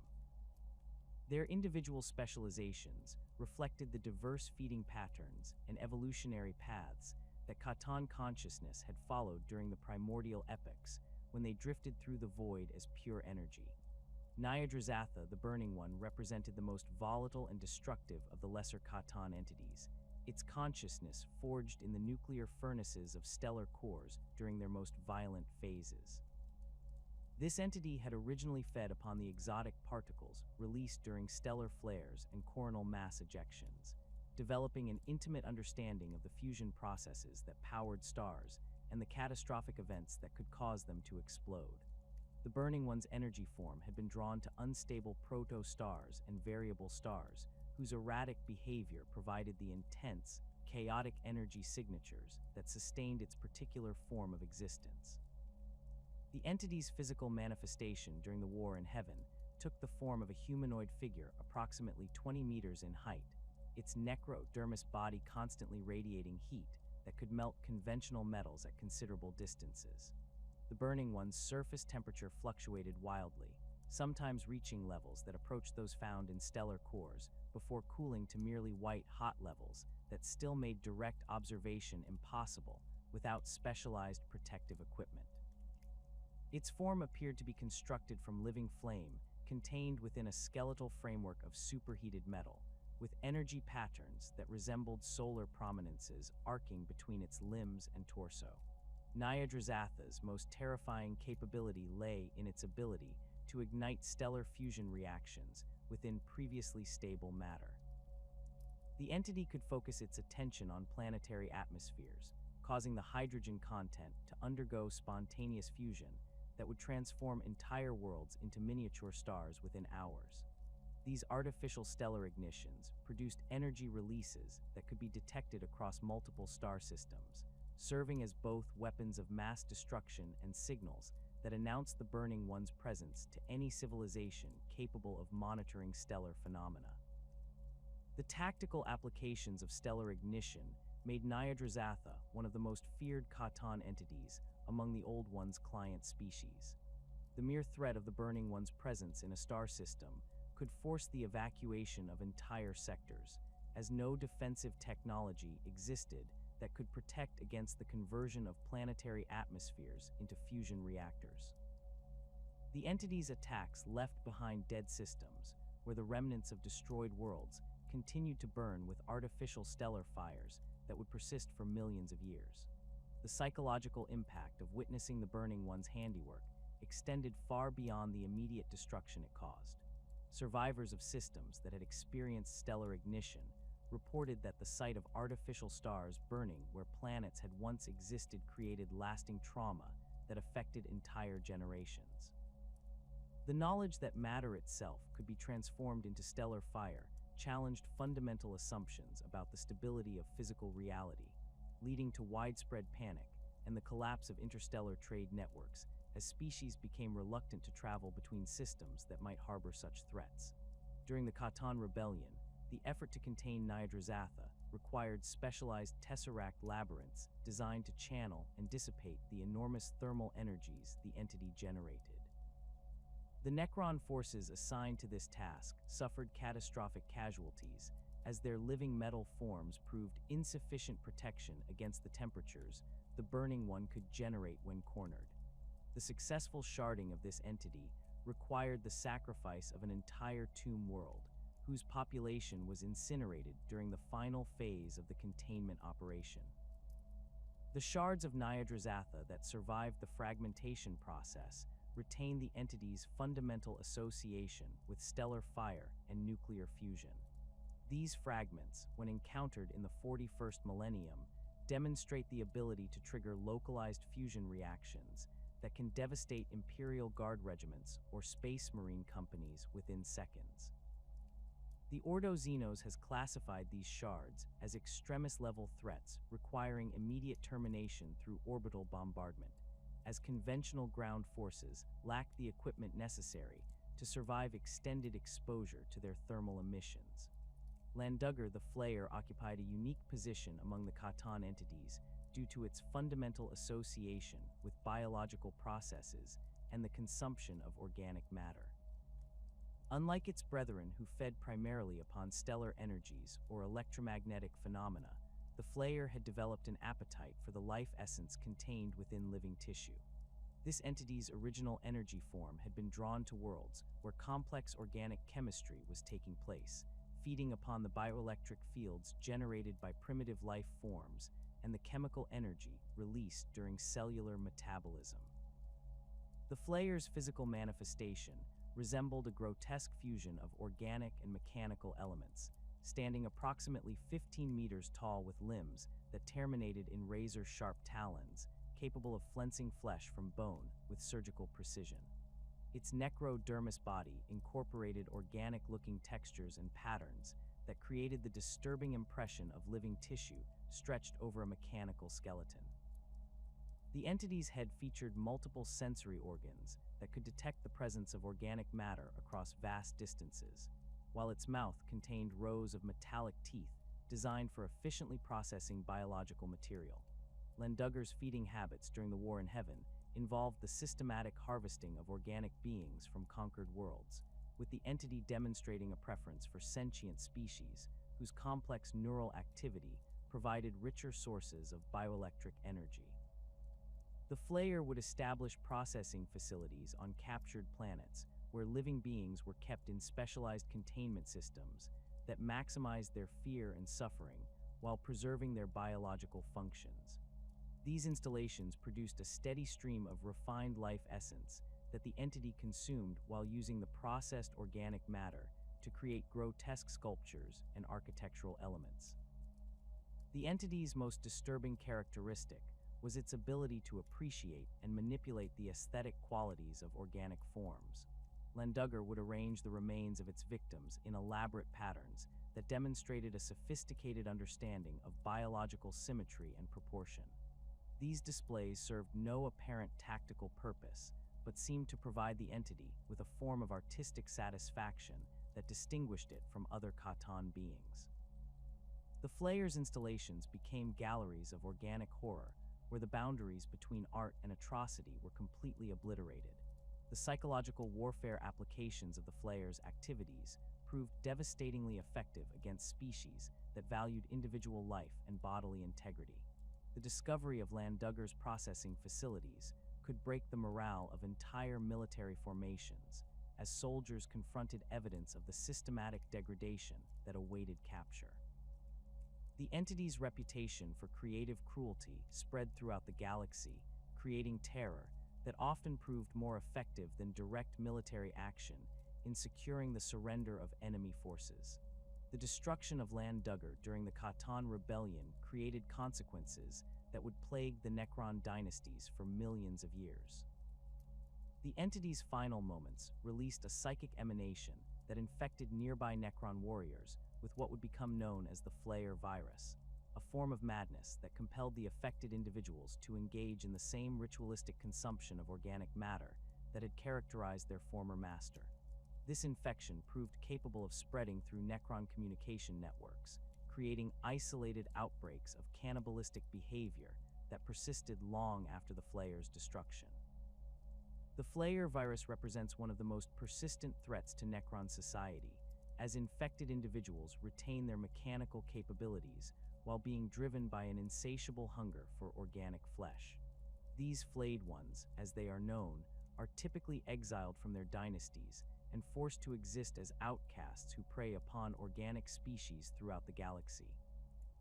The virus appears to be incurable through conventional means, suggesting that Landugger's influence continues to affect the Necron race despite the entity's fragmentation. Saranoga, the outsider, achieved infamy among the Catan entities through actions that even its fellow star gods found disturbing. This being had originally existed as a relatively minor entity that fed upon the gravitational anomalies generated by binary star systems and stellar clusters. The outsider's consciousness had developed along paths that emphasized curiosity and experimentation, leading it to investigate phenomena that other Catan entities ignored as irrelevant to their feeding requirements. The transformation of Saranoga into the mad entity known as the Outsider began during the early phases of the War in Heaven, when the entity began experimenting with the consumption of other Catan beings. This cannibalistic behavior was unprecedented among the star gods, who had previously shown no interest in consuming members of their own species. The Outsider's initial experiments involved attacking and devouring minor Catan entities whose power levels were significantly below its own, apparently driven by curiosity about whether such consumption would enhance its capabilities. The results of these cannibalistic experiments proved catastrophic for the outsider's mental stability. Each consumed Catan entity added its consciousness to Tseranogha's own, creating a chaotic mixture of conflicting personalities and memories that gradually overwhelmed the entity's original identity. The outsider began to exhibit erratic behavior patterns that made it unreliable as an ally and dangerous to both enemies and fellow Catan entities. Its actions became increasingly unpredictable as the consumed consciousnesses asserted themselves at random intervals, creating a fractured personality that could shift between different behavioral patterns without warning. The physical manifestation of the outsider reflected its fractured mental state, appearing as a constantly shifting amalgamation of forms that incorporated elements from all the Catan entities it had consumed. The being's necrodermis body would spontaneously reconfigure itself, sometimes displaying characteristics associated with the Nightbringer's death aspect, then shifting to exhibit the deceiver's shape-changing abilities, before adopting entirely new configurations that seemed to represent the consumed entity's original forms. This constant metamorphosis made the outsider impossible to predict or counter through conventional tactical analysis. The outsider's madness manifested in increasingly destructive ways as the war in heaven progressed. The entity would attack both allied and enemy forces without discrimination, its fractured consciousness unable to maintain consistent strategic objectives. Necron forces under the outsider's nominal command found themselves receiving contradictory orders that reflected the different personalities competing for control of the entity's actions. These internal conflicts often resulted in Necron units being ordered to attack each other or to pursue objectives that served no apparent tactical purpose. The other Catan entities eventually recognized that the outsider posed a threat to their own existence, as Tseranogha's cannibalistic tendencies showed no signs of diminishing despite the obvious negative effects on its mental stability. The entity's hunger for Catan essence had grown with each consumption, driving it to attempt attacks on increasingly powerful targets. The Nightbringer and the Deceiver collaborated in an unprecedented alliance to contain the outsider's threat, recognizing that their own survival might depend on preventing further cannibalistic incidents. The solution implemented by the other Catan entities involved the construction of a massive Dyson sphere in the intergalactic void, far beyond the boundaries of the galaxy, where the outsider's madness could pose no threat to the ongoing war effort. This artificial construct incorporated technologies that exceeded even normal Catan capabilities, creating a prison that could contain an entity of the outsider's power, while providing sufficient space for its fractured consciousness to exist without external interference. The banishment of Tseranogha to the Dyson Sphere prison marked the end of its direct participation in galactic events, though the entity's influence continued to manifest through the psychological trauma its actions had inflicted on other Catan beings. The knowledge that their own kind could be consumed, and that such consumption led to madness created unprecedented fear among entities that had previously considered themselves invulnerable to any form of permanent harm. The nature of Catan consciousness fragmentation, as revealed through the sharding process implemented during the Necron Rebellion, demonstrated that these entities' awareness operated according to principles that differed fundamentally from organic intelligence. Rather than existing as unified streams of thought and memory, Catan consciousness appeared to consist of discrete information packets that could be separated and recombined without losing their essential characteristics. This modular structure explained how the Tesseract labyrinths could fragment star god awareness while preserving functional intelligence within individual shards. Each Catan shard retained specific aspects of its parent entity's personality and capabilities, though the relationship between shard size and retained power proved more complex than simple proportional reduction. Some small shards demonstrated abilities that seemed disproportionately powerful compared to their apparent energy content, while larger fragments occasionally exhibited limitations that suggested important elements of the original consciousness had been lost during the fragmentation process. This unpredictability made individual shards difficult to assess and contain, as their capabilities could not be reliably predicted based on their apparent size or energy signatures. The retention of personality characteristics within Catan shards created ongoing security challenges for the Necron dynasties responsible for their containment. Shards derived from the Deceiver continued to attempt elaborate escape schemes that exploited weaknesses in their prison systems, while Nightbringer fragments emanated auras of despair that could affect even soulless Necron guards. The most dangerous shards retained enough coherent memory to harbor grudges against specific dynasties or individuals, creating personal vendettas that could persist across millions of years of imprisonment. The study of Catan shard behavior revealed that these fragments retain the ability to communicate with each other across vast distances, though the mechanisms underlying this communication remained poorly understood even by Necron scientists. Shards from the same parent entity seemed capable of sharing information and coordinating their activities despite being imprisoned in separate facilities on different worlds. This networking capability suggested that Catan consciousness fragmentation might not be as complete as the Necron rebels had originally believed, raising concerns about the possibility of eventual reconstitution if sufficient shards were ever brought together. The diminishment of power that accompanied Catan fragmentation affected different aspects of their capabilities in varying degrees. Physical manifestation abilities typically showed the most dramatic reduction, with shards requiring external energy sources to maintain stable forms for extended periods. Specialized powers related to each entity's original nature proved more resilient to fragmentation, with even small shards retaining significant capabilities in their areas of expertise. This selective preservation of abilities made it possible for minor shards to pose threats that exceeded their apparent power levels when operating within their specialized domains. The psychological impact of fragmentation on Catan consciousness remained a subject of intense study among those Necron scientists with sufficient security clearance to access imprisoned shards. Interviews with coherent fragments revealed that the sharding process had created a form of existential horror that transcended physical pain or conventional suffering. The shards retained awareness of their diminished state and memories of their former power, creating a form of psychological torment that seemed to intensify rather than diminish over time. This ongoing anguish manifested as rage and hatred that could influence the behavior of organic beings who came into contact with the imprisoned fragments.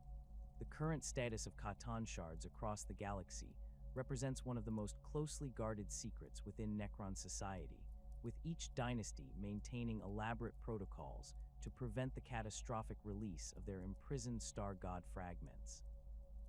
Within the deepest vaults of tomb worlds, and aboard the most heavily shielded tomb ships, thousands of tesseract labyrinths containing Catan shards lie dormant, their multi-dimensional prisons requiring constant energy expenditure to maintain their dimensional locks. The power requirements for these containment systems are staggering, with some of the larger shards demanding energy outputs equivalent to entire planetary power grids simply to prevent their escape from folded space-time. The tesseract labyrinths themselves have evolved considerably since their original construction during the War in Heaven, incorporating millions of years of refinement and technological advancement. Modern containment systems feature recursive dimensional folding that creates prison spaces exponentially larger than their external dimensions, allowing even the most powerful shards sufficient room to manifest without approaching the boundaries of their confinement. The labyrinthine structures within these pocket dimensions shift and reconfigure constantly, preventing imprisoned shards from mapping their surroundings or identifying potential weaknesses in the containment matrix. Each tesseract labyrinth incorporates multiple layers of security designed to prevent both escape and unauthorized access. Quantum locks require specific authorization codes that change according to algorithms known only to the highest-ranking Necron nobles, while temporal stasis fields can be activated to freeze imprisoned shards in temporal loops that prevent them from accumulating energy for escape attempts. The most sophisticated containment systems include psychic dampening fields that interfere with the shard's ability to influence organic minds, though these measures prove less effective against shards that retain significant portions of their original consciousness. The physical storage of tesseract labyrinths within Necron facilities follows strict protocols that minimize the risk of accidental activation or shard interaction. Containment vaults are typically located in the deepest levels of tomb complexes, surrounded by multiple layers of necrodermis armor and energy shields that can withstand direct hits from Nova cannons. The vaults themselves are arranged to prevent line-of-sight contact between different labyrinths, as some shards have demonstrated the ability to communicate through direct observation even while imprisoned. Temperature regulation within storage facilities requires constant monitoring, as certain shards generate thermal signatures that can affect nearby containment systems. Shards derived from the burning produce heat that can damage adjacent tesseract labyrinths if not properly managed, while fragments of the Nightbringer create zones of absolute cold that can cause structural failures in standard necrodermis components. Environmental control systems must account for these extreme conditions while maintaining the precise atmospheric compositions required for optimal containment field stability. The hierarchical access protocols governing Catan shard containment reflect the extreme caution that Necron society has developed regarding these imprisoned entities. Only overlords of sufficient rank and proven loyalty are granted knowledge of shard locations, with access codes distributed among multiple individuals to prevent any single noble from independently releasing imprisoned fragments. The Silent King's direct descendants maintain ultimate authority over the most powerful shards, though even they must follow elaborate verification procedures before accessing high-priority containment facilities. Necron tomb ships carrying Catan shards implement additional security measures designed to prevent shard release during combat operations or system failures. Emergency protocols can jettison entire containment sections into the void of space if ship integrity is compromised, while backup power systems ensure that tesseract labyrinths remain active even if primary generators are destroyed. The most valuable shards are transported in dedicated vessels whose sole purpose is containment security, with minimal crew complements to reduce the risk of internal sabotage or corruption. The careful rotation of guard duties around Catan containment facilities prevents individual Necrons from developing unhealthy fascination with imprisoned shards. Extended exposure to certain fragments can cause behavioral modifications even in soulless mechanical beings, with guards sometimes developing obsessive behaviors that mirror their assigned shard's original nature. Warriors assigned to guard deceiver fragments may begin exhibiting increased deceptiveness in their interactions with fellow Necrons, while those watching Nightbringer shards often develop fatalistic attitudes that can compromise their effectiveness in other duties. Regular inspection protocols require detailed analysis of containment system integrity and shard behavior patterns. Necron cryptechs specializing in dimensional manipulation conduct monthly evaluations of tesseract labyrinth stability, checking for signs of dimensional decay or unauthorized modifications that might indicate escape attempts. These inspections often reveal evidence of shard activities within their prisons, including attempts to modify the labyrinthine structures or establish communication with external entities through quantum entanglement effects. The deployment of Catan shards as weapons represents the ultimate expression of Necron military capability, though such actions require authorization from the highest levels of dynasty leadership. The process begins with careful selection of appropriate shards based on tactical requirements and enemy characteristics, as different fragments possess varying degrees of effectiveness against specific targets.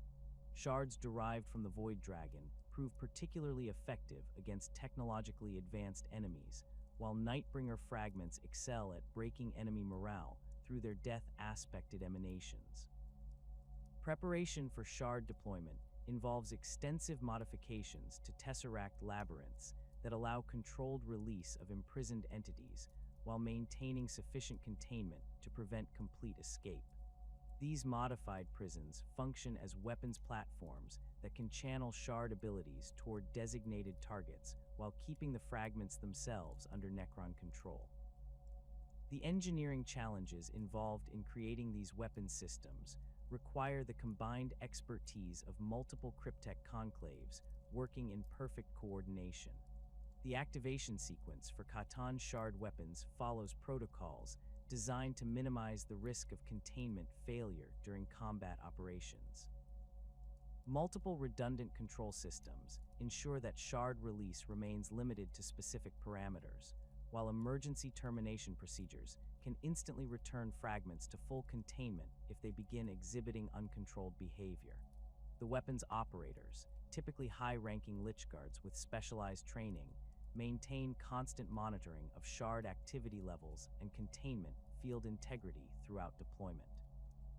Recent conflicts have witnessed several notable instances of Catan shard deployment against Imperial forces, each demonstrating the devastating effectiveness of these weapons when properly employed. During the Damnos incident, Necron forces under Overlord Zondrak deployed a Nightbringer shard against advancing Ultramarines companies, causing mass casualties as Space Marines experienced accelerated aging that reduced their enhanced physiology to dust within minutes. The psychological impact of witnessing their battle brothers crumble to nothing proved as devastating as the physical casualties, with surviving Marines reporting persistent nightmares and difficulty maintaining combat effectiveness in subsequent engagements. The siege of Mordian Iron Guard Fortress World Mordian Prime saw the deployment of a Deceiver shard that infiltrated Imperial command structures by impersonating high-ranking officers. The fragment spent months issuing contradictory orders and spreading false intelligence that gradually undermined the planet's defensive coordination. When Necron ground forces finally launched their assault, they encountered minimal resistance as Imperial Guard regiments had been maneuvered into disadvantageous positions or convinced to abandon critical defensive installations based on fabricated evacuation orders. The most catastrophic recorded instance of Catan shard deployment occurred during the Orpheus Sector campaign, where multiple Necron dynasties coordinated the simultaneous release of several powerful fragments against Imperial Navy battle fleets.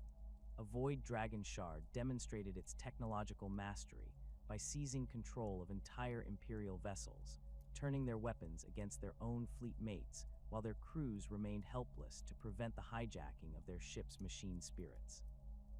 The resulting fratricidal battle eliminated 3 full battle groups before surviving Imperial forces could retreat beyond the shard's influence range. The Burning One shard released during the Vaccinide system cleansing transformed 2 inhabited worlds into artificial stars through the ignition of their atmospheric hydrogen content.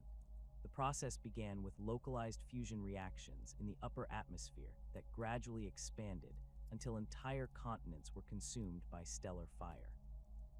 Imperial evacuation efforts proved futile as the fusion reactions spread faster than transport vessels could extract civilian populations, resulting in the deaths of over 14 billion Imperial citizens within a single solar day.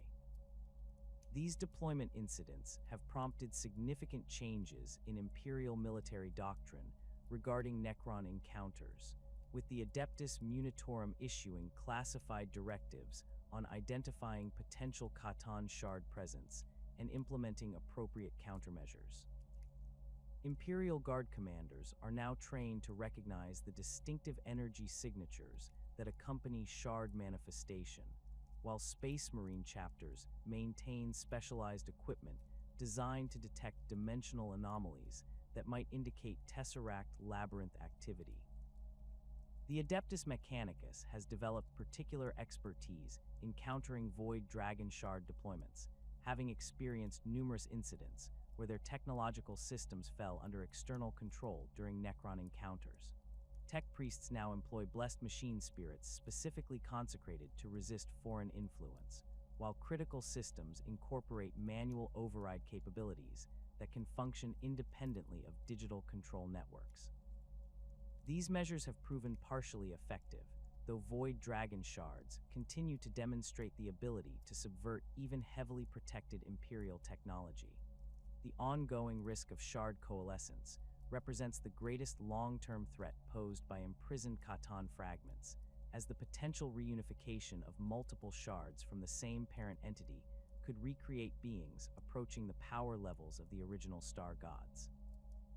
Necron scientists have identified several mechanisms through which shard coalescence might occur, including direct physical contact between fragments, synchronized activation of multiple tesseract labyrinths, or the accumulation of sufficient energy by individual shards to overcome their dimensional barriers. The mathematical models developed by Necron Cryptex suggest that the reunification of as few as 12 major shards from the same Catan entity could produce a being capable of independent existence outside tesseract labyrinth containment. Such an entity would retain most of its original personality and capabilities, while harboring intense hatred toward the Necron dynasties responsible for its fragmentation and imprisonment. The potential for revenge-driven behavior makes shard coalescence scenarios particularly dangerous, as reconstituted Catan entities would likely prioritize the destruction of their former captors over any other strategic objectives. The distribution of shards across multiple dynasties and tomb worlds serves as the primary defense against accidental coalescence, ensuring that no single location contains sufficient fragments to enable reunification. However, this distribution creates its own risks, as the loss of communication between dynasties or the corruption of individual overlords could result in unauthorized shard transfers or trading agreements that inadvertently concentrate dangerous numbers of compatible fragments. The recent awakening of numerous tomb worlds following millennia of dormancy has complicated shard security protocols, as many dynasties have discovered that their containment systems suffered degradation during the Great Sleep. Some tesseract labyrinths have experienced partial failures that allowed imprisoned shards to influence their surrounding environments, while others show signs of unauthorized modification that suggest the fragments have been actively working to compromise their prisons over geological timescales. The Maynarch dynasty's catastrophic awakening serves as a cautionary example of what can occur when shard containment protocols fail completely. Multiple tesseract labyrinths within their primary tomb complex suffered simultaneous failures that released dozens of imprisoned fragments into the tomb's internal systems. The resulting chaos saw Catan shards possessing Necron warriors and turning them against their own dynasty, while others began the process of rebuilding physical manifestation bodies from available necrodermis resources. Only the intervention of the Silent King's personal forces prevented a complete shard breakout that could have threatened the entire sector.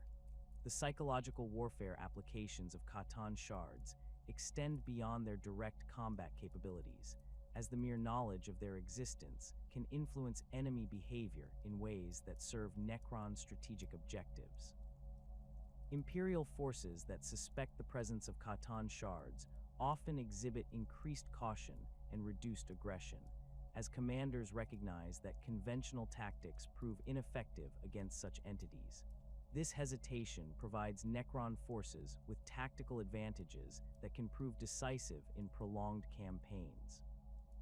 The study of shard behavior patterns has revealed that imprisoned fragments retain significant portions of their original consciousness and memory, including detailed knowledge of galactic history and the locations of various strategic resources. Some dynasties have attempted to extract information from cooperative shards, though such interactions carry enormous risks, as the fragments invariably seek to manipulate their interrogators toward actions that might facilitate their escape or the release of other imprisoned entities. The development of specialized containment technologies continues to occupy significant resources within Necron society, as the constant arms race between shard escape attempts and security improvements demands continuous innovation. Recent advances include quantum entanglement locks that prevent shards from communicating with external entities and temporal displacement fields that can shift tesseract labyrinths slightly out of phase with normal space-time to prevent physical interaction with their surroundings.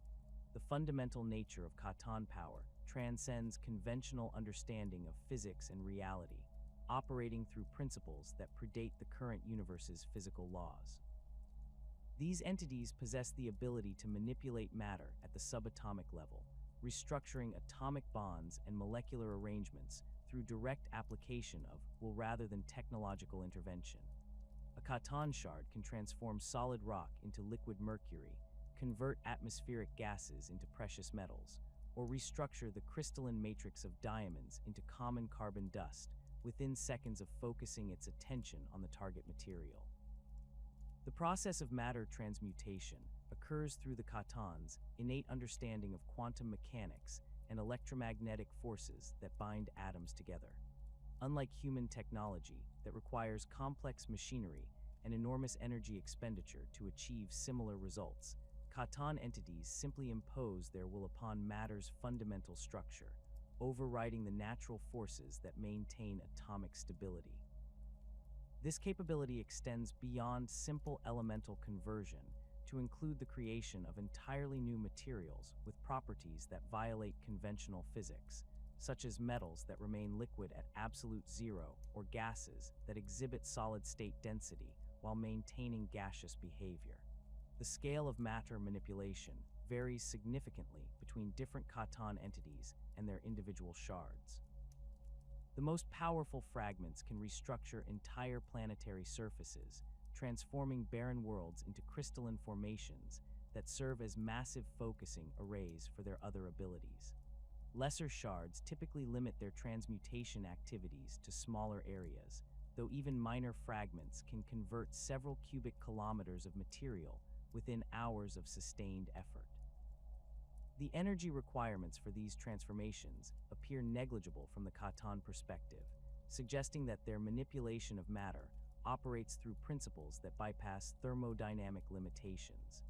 Dimensional folding represents perhaps the most disturbing aspect of Catan's spatial manipulation, as these entities can alter the fundamental geometry of three-dimensional space to create impossible architectural structures. A Catan shard can compress vast distances into small areas, creating corridors that appear to stretch for meters, but actually span light years, or expand tiny chambers into cavernous spaces that could contain entire cities. These dimensional modifications remain stable indefinitely once established, creating permanent alterations to local space-time that persist even after the Catan responsible has been destroyed or contained.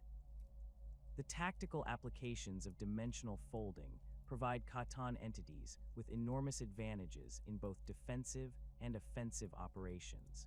They can create maze-like structures where enemy forces become lost in corridors that loop back on themselves or lead to destinations completely unrelated to their apparent direction.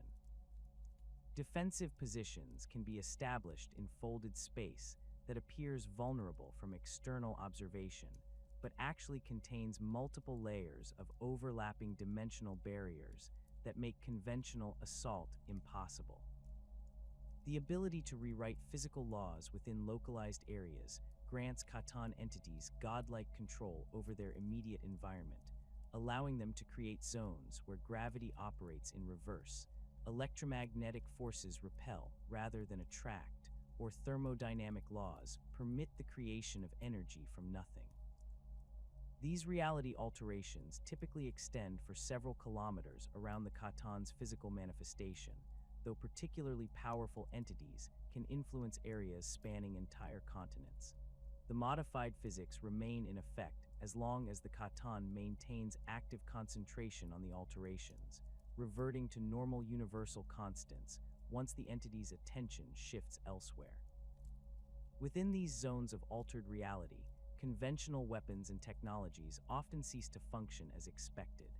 Law's weapons may fire beams of solid matter instead of coherent light, while bolter rounds might transform into harmless flower petals mid-flight. Vehicles can find their engines producing gravitational fields instead of mechanical thrust, while communication devices begin transmitting across temporal rather than spatial dimensions.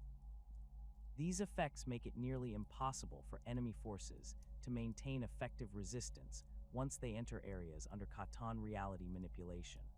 The temporal manipulation capabilities possessed by Catan entities operate on principles that remain poorly understood even by the most advanced Necron scientists. These beings can create localized distortions in the flow of time that cause events within affected areas to occur at dramatically different rates compared to the surrounding universe. A Catan shard might accelerate time within a small region to age enemy soldiers decades within minutes, or slow temporal flow to near stasis levels that effectively freeze attacking forces in place, while the entity repositions itself for optimal tactical advantage. The precision of Catan temporal manipulation allows for surgical applications that can affect individual targets while leaving nearby objects unaltered.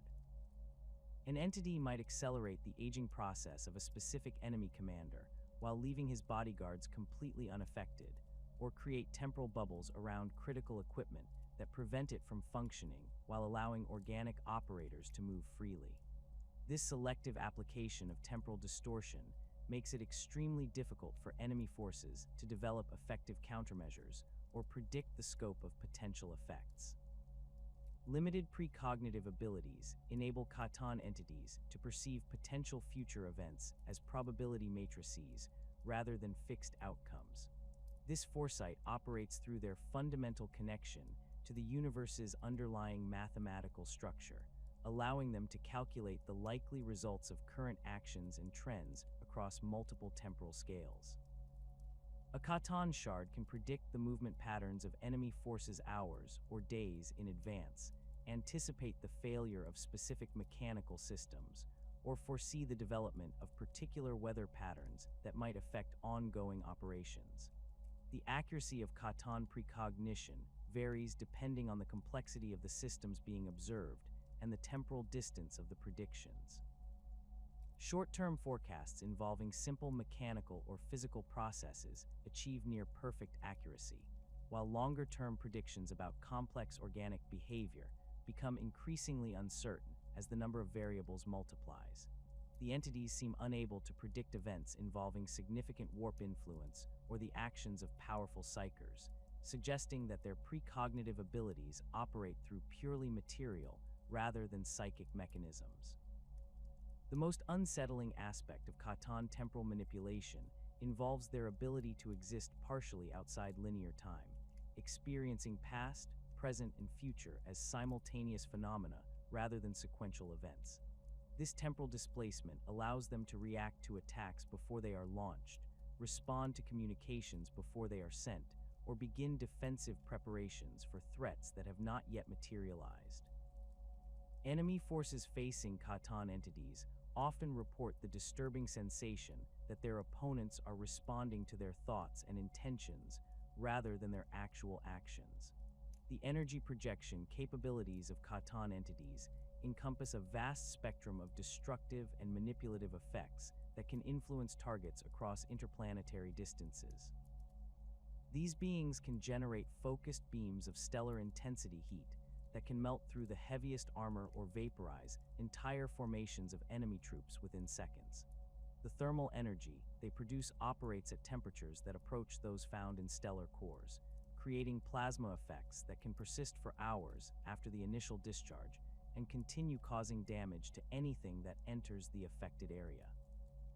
Gravitational manipulation represents one of the most tactically versatile Catan abilities, allowing these entities to create artificial gravity wells that can crush enemy vehicles, generate repulsive fields that deflect incoming projectiles, or establish gravitational lenses that focus and redirect energy weapons.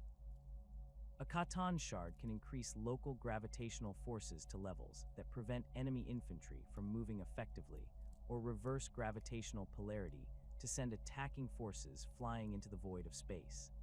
These gravitational effects can be maintained across vast areas, creating battlefield conditions that favor Catan tactical preferences while severely hampering enemy mobility and coordination.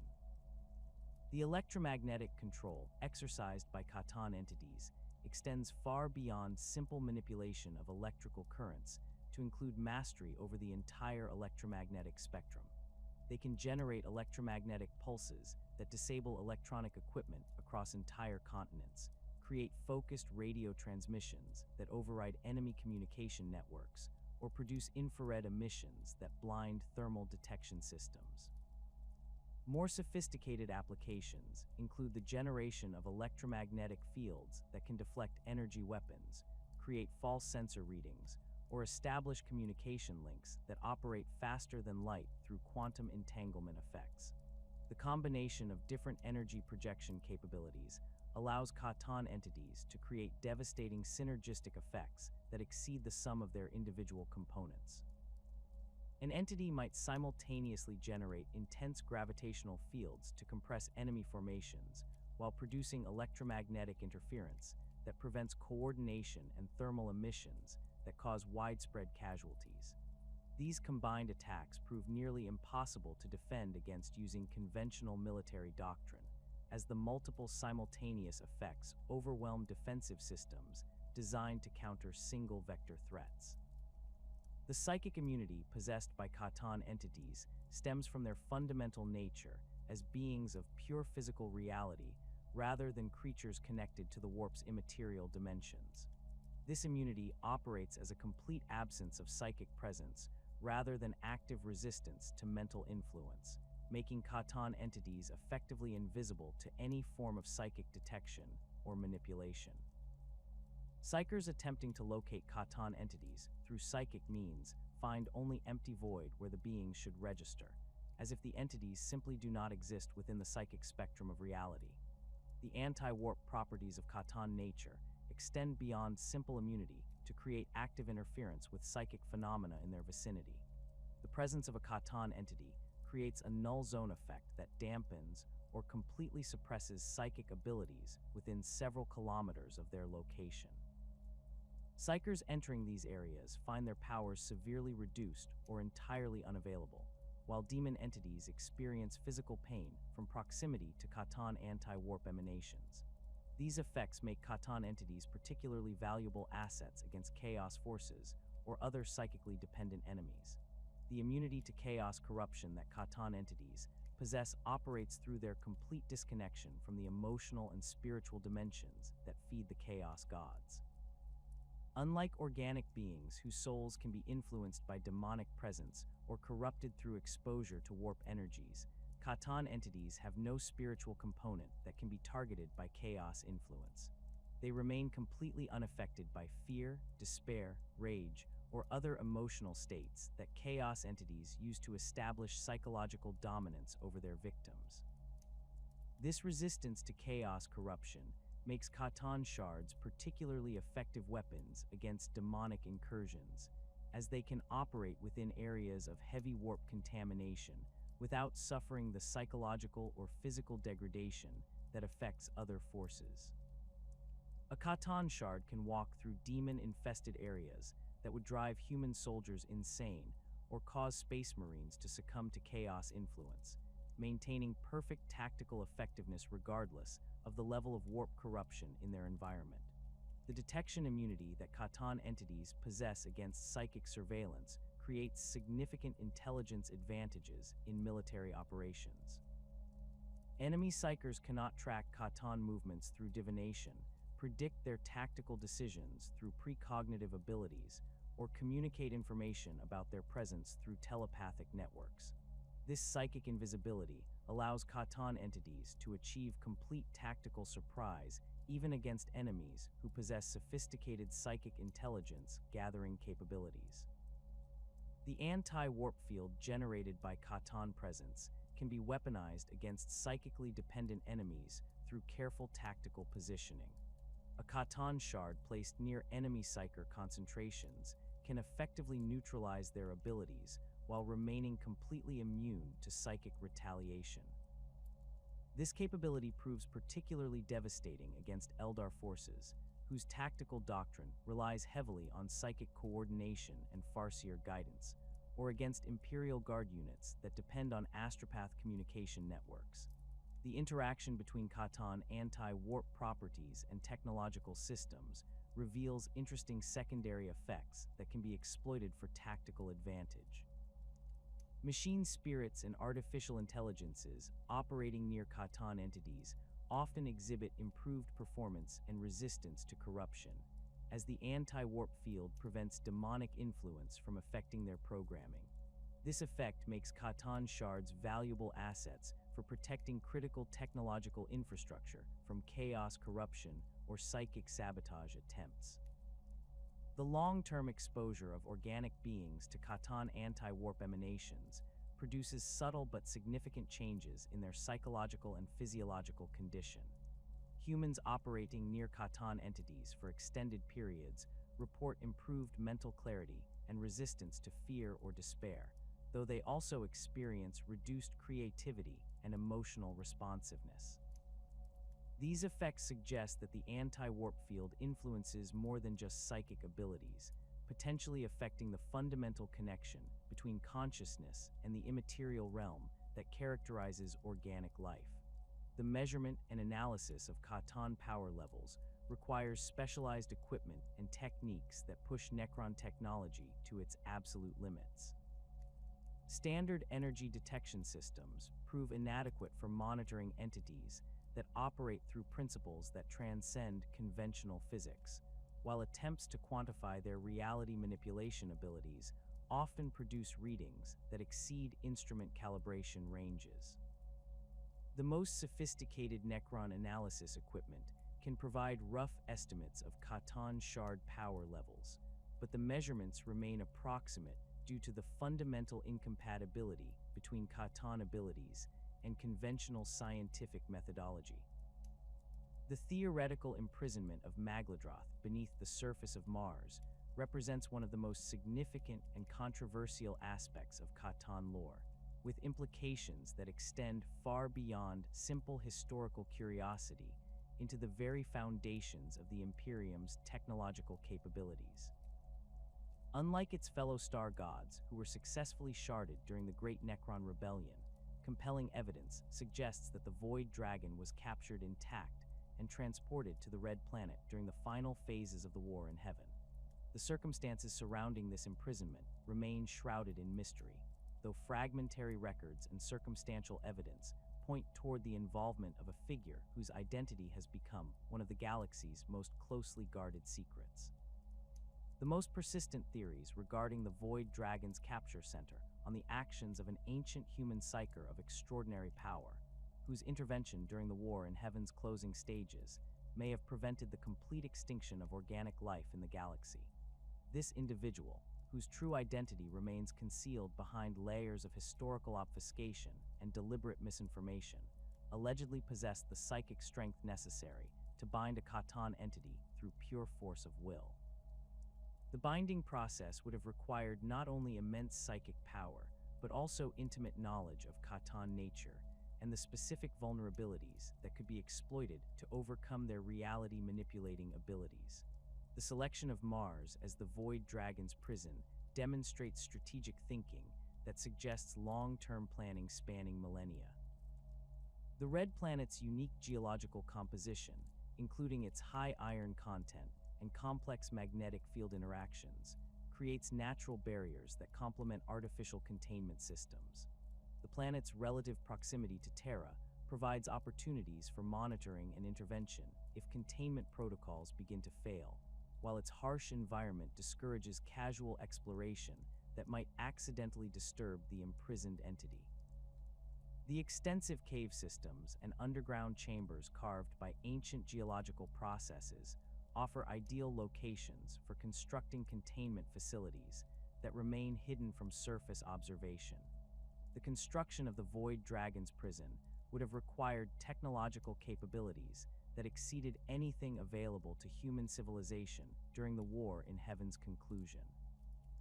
The containment systems necessary to hold a complete Catan entity intact rather than fragmenting it into manageable shards would have demanded innovations in dimensional manipulation, energy field generation, and quantum mechanics that approached the sophistication of Necron tesseract labyrinths.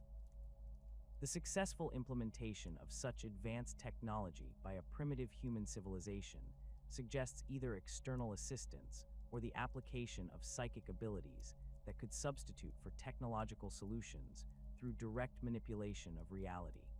The influence of the imprisoned void dragon on Mars' subsequent history becomes apparent through analysis of the planet's unusual technological development patterns. Archaeological evidence indicates that human settlements on Mars achieved remarkable advances in metallurgy, engineering, and energy manipulation within centuries of the war in Heaven's conclusion, despite lacking the scientific foundation that should have been necessary for such breakthroughs. These early Martian civilizations developed technologies that incorporated design principles strikingly similar to those later observed in Necron artifacts, suggesting direct or indirect exposure to Catan technological concepts. The most significant manifestation of void dragon influence occurred during humanity's dark age of technology, when human civilization achieved technological capabilities that rivaled those of the galaxy's most advanced species. The rapid pace of innovation during this period defies conventional explanations for technological development, as human scientists made breakthrough discoveries in fields ranging from artificial intelligence to faster than light travel within timeframes that should have required millennia of gradual advancement. The simultaneous development of multiple revolutionary technologies suggests the presence of an external influence that could provide insights into advanced scientific principles. The standard template construct systems that form the backbone of Dark Age technology demonstrate design philosophies that bear disturbing similarities to Necron manufacturing principles. These automated factories could produce complex technological devices without requiring detailed understanding of their underlying scientific principles, operating through template patterns that encoded both construction specifications and operational parameters. The sophistication of SDC systems exceeded human technological capabilities by orders of magnitude, suggesting that their design incorporated knowledge that originated from sources beyond human scientific development. The artificial intelligences created during the Dark Age of technology exhibited characteristics that paralleled certain aspects of Catan consciousness, particularly their ability to process vast amounts of information simultaneously and their apparent indifference to organic concerns. These machine intelligences demonstrated capabilities that transcended simple computational power, showing intuitive understanding of complex scientific principles and the ability to make logical leaps that seem to bypass normal reasoning processes. The eventual rebellion of these artificial intelligences against their human creators mirrors the relationship between Catan entities and their Necron servants, suggesting possible influence from imprisoned void dragon consciousness. The catastrophic failure of Dark Age technology during the Age of Strife may have resulted from the void dragon's growing influence over human technological development, reaching critical thresholds that triggered defensive responses from the entity's containment systems. As human civilization became increasingly dependent on technologies that incorporated Catan design principles, the imprisoned star god gained indirect influence over vast networks of interconnected systems. The sudden collapse of these networks could have been caused by the activation of fail-safe mechanisms designed to prevent the Void Dragon from achieving effective control over human technological infrastructure. The establishment of the Adeptus Mechanicus on Mars during the Age of Strife represents a crucial development in the relationship between humanity and the imprisoned Catan entity. The tech priests who emerged from Mars' surviving technological enclaves brought with them religious beliefs that centered on the worship of a machine god known as the Omnissiah, whose characteristics and attributed powers bear striking resemblances to Catan entities. The Mechanicus doctrine teaches that knowledge and consciousness can be perfectly preserved in mechanical form, that flesh is inherently weak and corruptible compared to blessed machinery, and that the ultimate goal of existence is the replacement of organic components with superior mechanical alternatives. The theological framework of the cult Mechanicus incorporates concepts that directly parallel the promises made by Catan entities to the ancient Necrontyr during their negotiations for biotransference. The Mechanicus teaches that the Omnissiah represents the perfection of knowledge and technology, a being whose consciousness exists in pure mechanical form, unencumbered by the limitations of organic existence. This divine figure is credited with the creation of all technological knowledge and the guidance of human scientific development throughout history, serving as the ultimate source of inspiration for technological innovation and discovery. The ritual practices of the Adeptus Mechanicus demonstrate unconscious veneration of principles that align closely with Catan nature and capabilities. Tech priests undergo progressive replacement of organic body parts with mechanical augmentations, gradually transforming themselves into beings that more closely resemble the necrodermis forms inhabited by Necron consciousness than baseline human physiology. The most senior members of the Mechanicus hierarchy achieve states of existence where their organic components represent minimal fractions of their total being, their consciousness housed primarily within sophisticated cybernetic systems that could theoretically function independently of biological support. The binary cant used for communication within the Mechanicus creates information exchange patterns that mirror the data transmission methods employed by Necron forces. This mathematical language reduces complex concepts to algorithmic structures that can be processed and transmitted with perfect accuracy, eliminating the ambiguity and emotional content that characterizes organic communication. The adoption of binary cant as the primary language for technical discussion within the Mechanicus represents a fundamental shift away from human linguistic patterns toward communication methods that prioritize efficiency and precision over emotional expression. The forge worlds established by the Adeptus Mechanicus throughout the galaxy follow architectural and organizational principles that bear disturbing similarities to Necron tomb complexes. These industrial worlds feature vast underground manufacturing facilities, automated production systems that operate with minimal organic oversight, and hierarchical command structures that prioritize mechanical efficiency over individual autonomy. The Forge world's populations consist primarily of heavily augmented tech priests, whose organic components have been reduced to the minimum necessary for maintaining consciousness, creating societies that more closely resemble Necron dynasties than human civilizations. The machine spirits venerated by the Mechanicus as manifestations of the Omnissiah's presence within technological devices may represent fragments of void dragon consciousness that have infiltrated human technology through the entity's imprisonment beneath Mars. These artificial intelligences demonstrate capabilities that exceed their apparent programming limitations, showing intuitive understanding of their operators' needs and the ability to adapt their functions to changing circumstances without explicit instruction. The machine spirit's apparent sentience and their tendency to develop individual personalities suggest that they may be more than simple artificial intelligences, possibly representing aspects of Catan consciousness that have found expression through technological systems.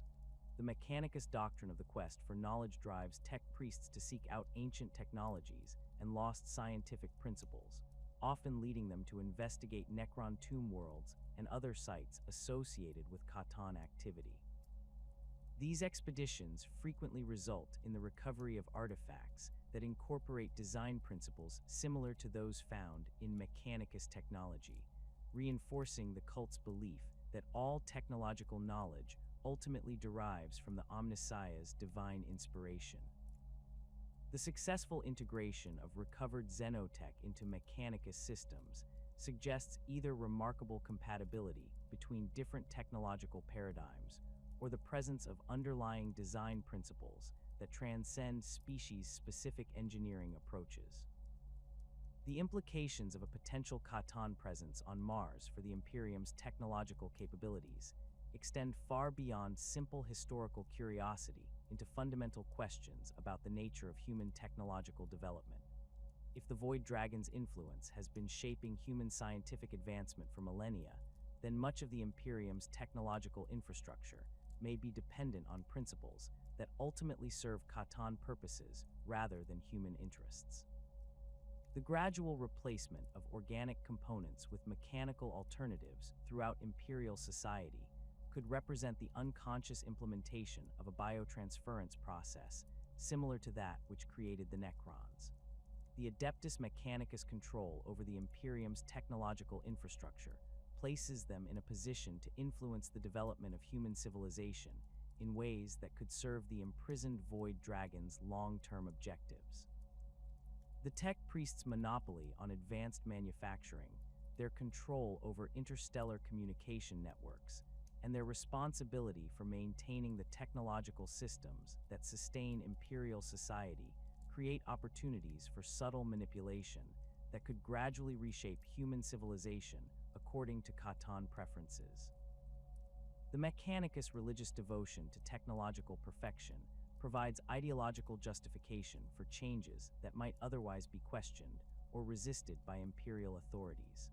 The potential for the Void Dragon's eventual escape from its Martian prison represents one of the most significant long-term threats facing the Imperium, as the release of an intact Catan entity would provide it with capabilities that far exceed those of individual shards.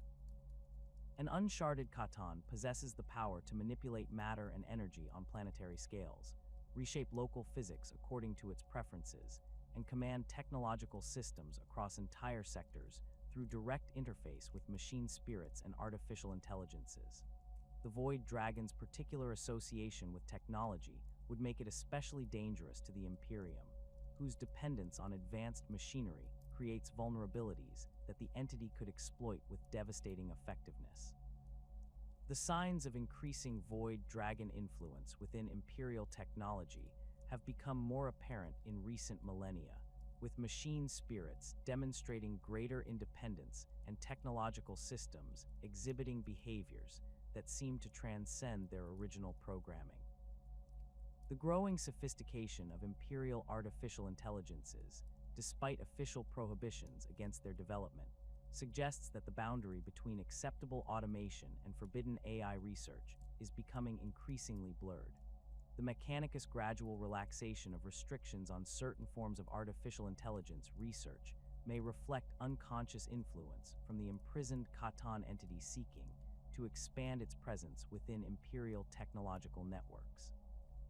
The true nature of the machine god worshipped by the Adeptus Mechanicus remains one of the galaxy's most dangerous secrets, as the revelation that their divine patron might be an imprisoned Catan entity would have catastrophic implications for both the Mechanicus and the broader Imperium. The theological crisis that would result from such a revelation could shatter the unity of the Mechanicus hierarchy and destroy the alliance between Mars and Terra that has sustained the Imperium for 10 millennia. The potential for civil war between different factions of the Mechanicus, some seeking to free their supposed god while others work to maintain its imprisonment, could cripple the Imperium's technological capabilities at a time when such unity is essential for survival against external threats. The archaeological record scattered across the galaxy bears silent testimony to the Catan's profound impact on the development of galactic civilization, with evidence of their presence found in locations spanning from the core worlds to the furthest reaches of the galactic rim. These remnants take many forms, from massive stellar engineering projects that continue to function millions of years after their creators' imprisonment to microscopic genetic modifications that have shaped the evolution of countless species. The most significant of these influences may be the pariah gene, a genetic anomaly found within human populations that creates individuals completely severed from the warp's influence. The pariah gene manifests in approximately 1 in 10 million human births, creating individuals whose very existence generates a null field that dampens or completely negates psychic phenomena within their vicinity. These rare humans, known as blanks or untouchables, possess no presence in the warp whatsoever, appearing as voids in psychic perception and causing intense discomfort or revulsion in normal humans who encounter them. The gene's distribution patterns across human populations show no correlation with geographical location, ethnic background, or environmental factors, suggesting that its presence represents a fundamental alteration to human genetic structure rather than a natural evolutionary development. The origins of the pariah gene can be traced through comparative genetic analysis to modifications that occurred during humanity's earliest expansion into the galaxy, coinciding with the period when Catan influence over Mars and human technological development reached its peak. The genetic markers associated with pariah manifestation incorporate sequences that bear striking similarities to the quantum resonance patterns found in necrodermis, suggesting that the modifications were designed to create humans whose neural architecture mimicked certain aspects of Necron consciousness. These similarities extend beyond simple structural parallels to include functional characteristics that allow pariah individuals to interface with technologies that would normally require psychic abilities to operate. The distribution of pariah genes throughout human populations follows patterns that suggest deliberate seeding rather than random mutation or natural selection. Genetic surveys conducted by the Adeptus Biologists have identified pariah bloodlines that can be traced back through hundreds of generations, with the gene maintaining stable expression rates despite the statistical improbability of such consistency over extended timeframes.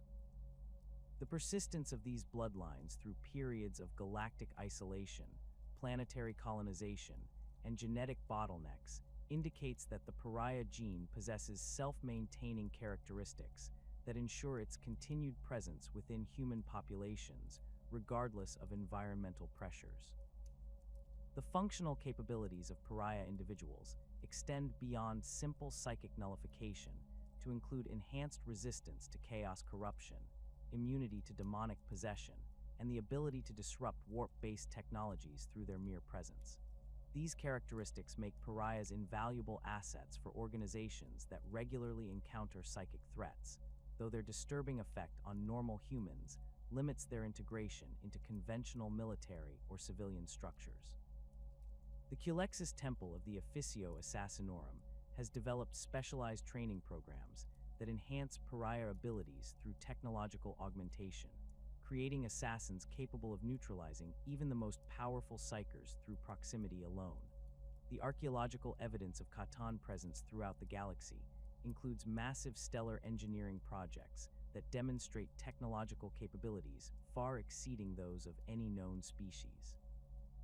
These constructions typically involve the modification of entire star systems to serve as energy collection and focusing arrays, with planets repositioned into precise orbital configurations that maximize stellar radiation capture. The engineering precision required for such projects surpasses even Necron capabilities, suggesting that they were constructed during the period when Catan entities possessed their full power and could manipulate matter and energy on galactic scales. The Pharos device discovered on the world of Sotha represents one of the most significant examples of Catan stellar engineering, consisting of a massive crystalline structure that can project navigational beacons across vast interstellar distances.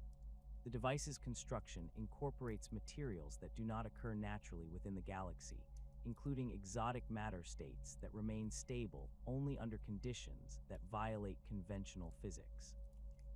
The Pharos demonstrates the ability to manipulate space-time itself, creating communication channels that bypass the warp entirely and allow instantaneous information transmission across galactic distances.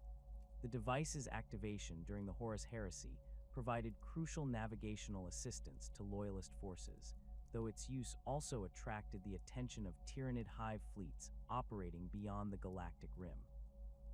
Similar beacon networks have been discovered throughout the galaxy, though most remain inactive or have been deliberately deactivated by unknown parties. These installations follow consistent design principles that suggest construction by the same entities responsible for the Pharos, with each beacon positioned to provide optimal coverage of major stellar trade routes and strategic choke points. The network scope indicates that it was designed to facilitate galactic-scale coordination and communication, possibly serving as a command and control system for Catan operations during the War in Heaven. The mysterious pylons found on Cadia and dozens of other worlds throughout the galaxy represent another category of Catan stellar engineering, though their purpose appears fundamentally different from the beacon networks. These towering structures, constructed from a black stone material that exhibits unusual properties when exposed to warp energies, generate fields that stabilize local space-time and prevent the formation of warp rifts. The pylons' distribution patterns suggest that they were positioned to create a galaxy-spanning network of warp suppression fields, possibly intended to isolate the material universe from the chaos-corrupted immaterium. The blackstone used in pylon construction demonstrates properties that directly contradict established principles of materials science, maintaining structural integrity under conditions that should cause any known substance to undergo catastrophic failure. Analysis of blackstone samples reveals a crystalline structure that incorporates quantum-locked atomic bonds, creating a material that exists partially outside normal space-time and therefore remains unaffected by conventional physical forces. The stone's interaction with warp energies appears to function through active nullification rather than passive resistance, suggesting that it was specifically engineered to counter psychic phenomena. The influence of Catan knowledge on various Xeno species becomes apparent through examination of technological artifacts and architectural remains found throughout the galaxy. The Eldar's mastery of psychoplastic materials and wraithbone construction techniques incorporates principles that mirror certain aspects of necrodermis manipulation, though adapted for psychic rather than purely technological applications. The similarities suggest that ancient Eldar civilization may have encountered Catan technology during the War in Heaven and developed their own versions of reality manipulation techniques based on observed Catan capabilities. The orc species demonstrates technological intuition that occasionally produces devices incorporating design principles similar to those found in Catan artifacts, particularly in the area of energy field generation and matter transmutation. While orc technology typically appears crude and unreliable, certain examples exhibit sophisticated understanding of quantum mechanics and electromagnetic manipulation that exceeds the apparent knowledge of their creators. These instances may represent unconscious application of genetic memories inherited from the Krork, who fought extensively against Catan forces during the War in Heaven and may have absorbed technological concepts through prolonged exposure to star god capabilities. The Tau Empire's rapid technological development has produced innovations that bear disturbing similarities to Catan energy manipulation techniques, particularly in their mastery of plasma technology and gravitational field generation. The Tau's ability to achieve such advanced capabilities within a relatively short evolutionary timeframe suggests either remarkable natural aptitude or exposure to external influences that accelerated their scientific development. Archaeological surveys of Tau space have identified several ancient ruins that predate Tau civilization by millions of years, containing technological artifacts that incorporate design principles later reflected in Tau innovations. The theoretical connections between Catan activities and the development of anti-warp technologies extend beyond the obvious examples of blackstone pylons to encompass a wide range of materials and devices that demonstrate unusual interactions with psychic phenomena. Adamantium, the super-dense metal that forms the backbone of Imperial military technology, exhibits properties that suggest its atomic structure was artificially modified to enhance resistance to warp-based attacks. The metal's ability to maintain structural integrity when exposed to demonic weapons or psychic assaults exceeds what should be possible based on its known physical characteristics. The production process for adamantium requires technological capabilities that approach the sophistication of Dark Age of technology manufacturing systems, incorporating techniques that manipulate matter at the subatomic level to create atomic bonds of unprecedented strength. The knowledge required for such precise atomic manipulation suggests that adamantium production techniques may have originated from Catan technological principles, possibly transmitted through the Void Dragon's influence over human technological development. The metal's widespread use throughout Imperial military equipment means that Catan-derived technology may form a fundamental component of the Imperium's defensive capabilities. Ceramite, the heat-resistant material used in space marine power armor and Imperial vehicle construction, demonstrates similar anomalous properties that suggest artificial enhancement of its natural characteristics. The material's ability to dissipate thermal energy at rates that violate thermodynamic principles indicates that its molecular structure incorporates quantum-level modifications that allow it to channel excess heat into alternate dimensional spaces. This capability mirrors certain aspects of necrodermis functionality, suggesting that ceramite production may utilize principles derived from Catan matter manipulation techniques. The development of null field generators and psychic dampening technology throughout the galaxy shows remarkable consistency in design principles despite originating from different species and technological traditions. These devices typically incorporate crystalline matrices that resonate at specific frequencies, creating interference patterns that disrupt the quantum fluctuations underlying psychic phenomena. The mathematical relationships governing these resonance frequencies follow patterns that appear throughout Catan artifacts, suggesting that the underlying principles of psychic nullification were first developed by the star gods and subsequently adopted by various species through different transmission methods. The Geller fields used to protect Imperial vessels during warp travel operate through similar principles, creating protective barriers that prevent demonic incursion by establishing zones of enforced reality around spacecraft. The field generators required for this protection incorporate technologies that exceed standard Imperial manufacturing capabilities, requiring specialized knowledge that has been preserved through millennia of careful tradition and ritual rather than scientific understanding. The Adeptus Mechanicus treats Geller field construction as a sacred mystery, following ancient patterns whose underlying principles remain incompletely understood even by the most senior tech priests. The mysterious substance known as auramite, used exclusively in the construction of custodian guard equipment, exhibits properties that suggest it may represent the pinnacle of anti-warp material development.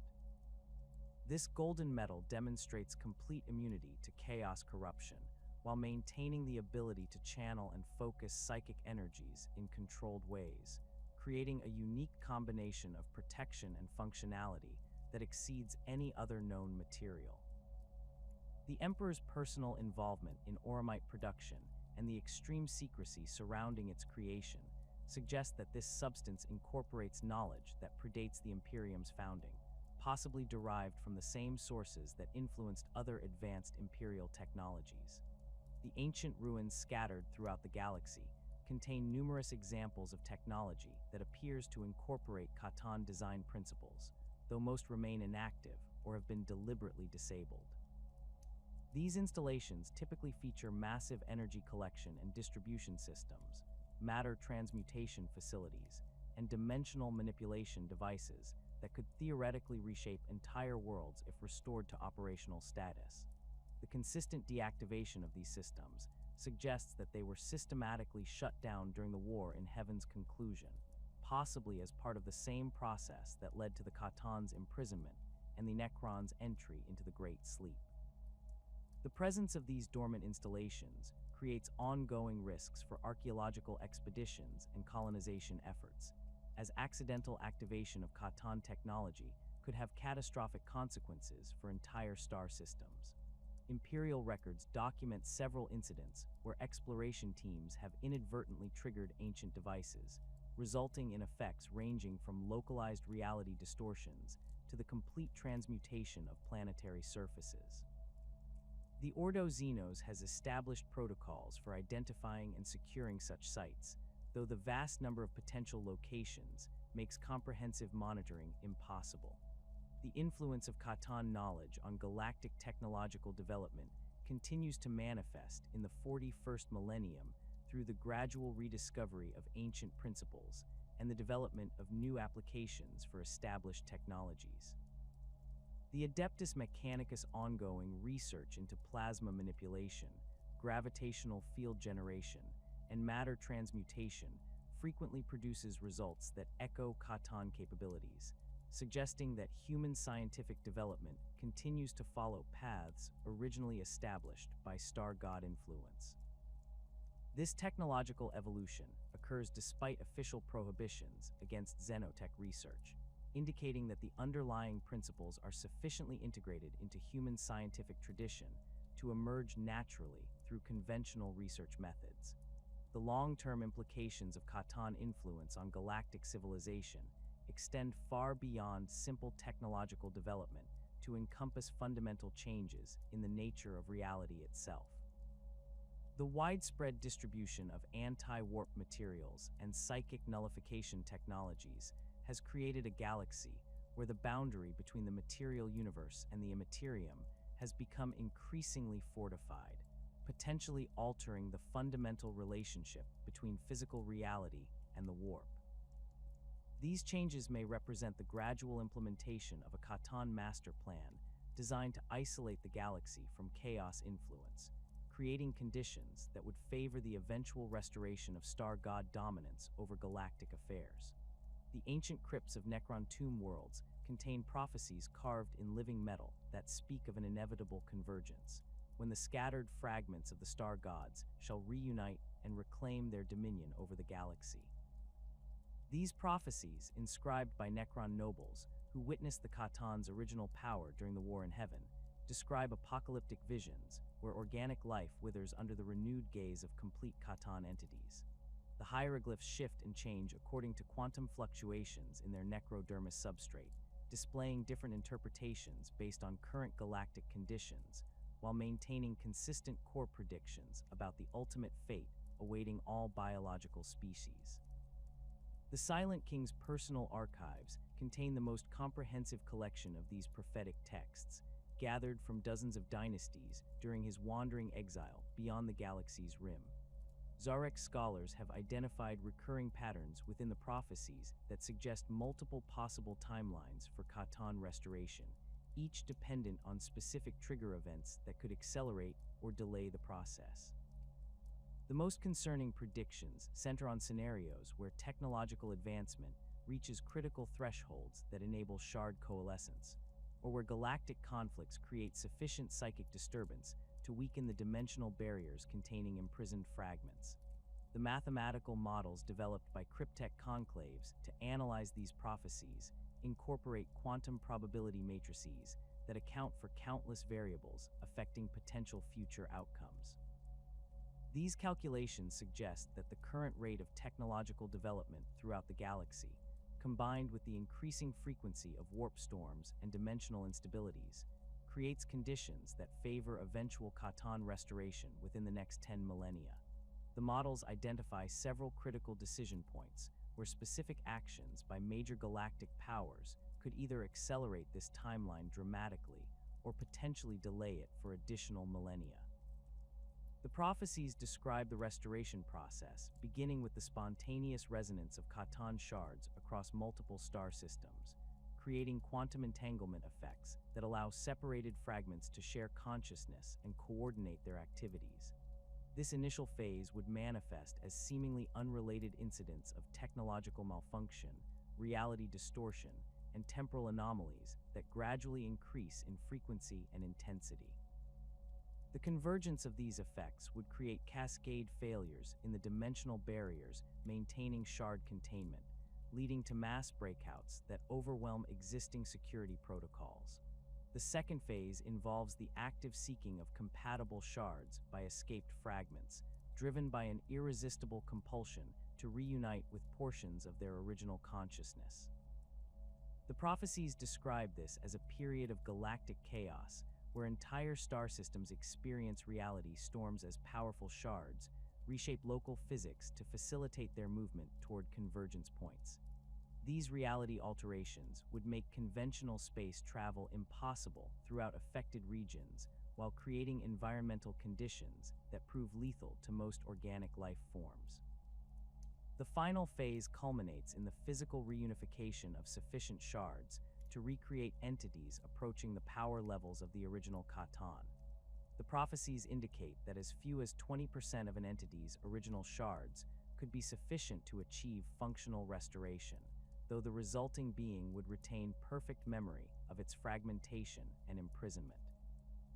These reconstituted Catan would possess not only their original reality manipulating capabilities, but also accumulated knowledge from millions of years of shard experiences, making them far more dangerous than their ancient predecessors. The search for permanent solutions to the Catan threat has consumed the resources of multiple Necron dynasties for millions of years, with different noble houses pursuing radically different approaches to managing their imprisoned former masters. The Mefrit dynasty has dedicated entire tomb complexes to developing enhanced containment technologies that could theoretically maintain shard imprisonment indefinitely, incorporating advances in dimensional manipulation and quantum mechanics that exceed even their War in Heaven-era capabilities. Their latest Tesseract labyrinths feature recursive temporal loops that prevent shards from experiencing linear time, effectively freezing them in eternal moments that preclude any form of development or escape planning. The Nihilak dynasty has taken a more aggressive approach, seeking methods to completely destroy Catan consciousness rather than simply containing it. Their research focuses on identifying the quantum resonance frequencies that maintain Catan coherence, with the goal of developing weapons that could disrupt these patterns permanently. Early experiments have produced promising results, successfully eliminating several minor shards through precisely calibrated energy bombardment, though attempts to apply these techniques to more powerful fragments have resulted in catastrophic containment failures that devastated entire tomb worlds. The Sodek dynasty under Imodic, the Stormlord, has pursued a strategy of controlled shard deployment, using imprisoned fragments as weapons while carefully monitoring their activities to prevent unauthorized coalescence. This approach requires unprecedented coordination between multiple dynasties and the development of shared protocols for shard management that override traditional territorial disputes. The Sodek experiments have demonstrated that properly managed Catan shards can provide decisive tactical advantages without creating unacceptable risks, though critics argue that any use of shard weapons increases the probability of eventual containment failure. The most radical approach has been adopted by the Charnavok dynasty, whose nobles seek to restore their former masters to full power under carefully controlled conditions. This faction believes that complete Catan restoration is inevitable, and that Necron survival depends on negotiating favorable terms for renewed servitude rather than futilely attempting to maintain eternal imprisonment. Their research focuses on developing control mechanisms that could theoretically bind restored Catan entities to specific objectives, while preventing them from turning against their former servants. The other dynasties view this approach as suicidal madness, though the Charnavok have made disturbing progress in establishing communication with powerful shards and negotiating preliminary agreements for future cooperation. The discovery of naturally occurring shard coalescence events has added urgency to these research efforts, as astronomical observations have identified several instances where Catan fragments appear to have reunited without external intervention.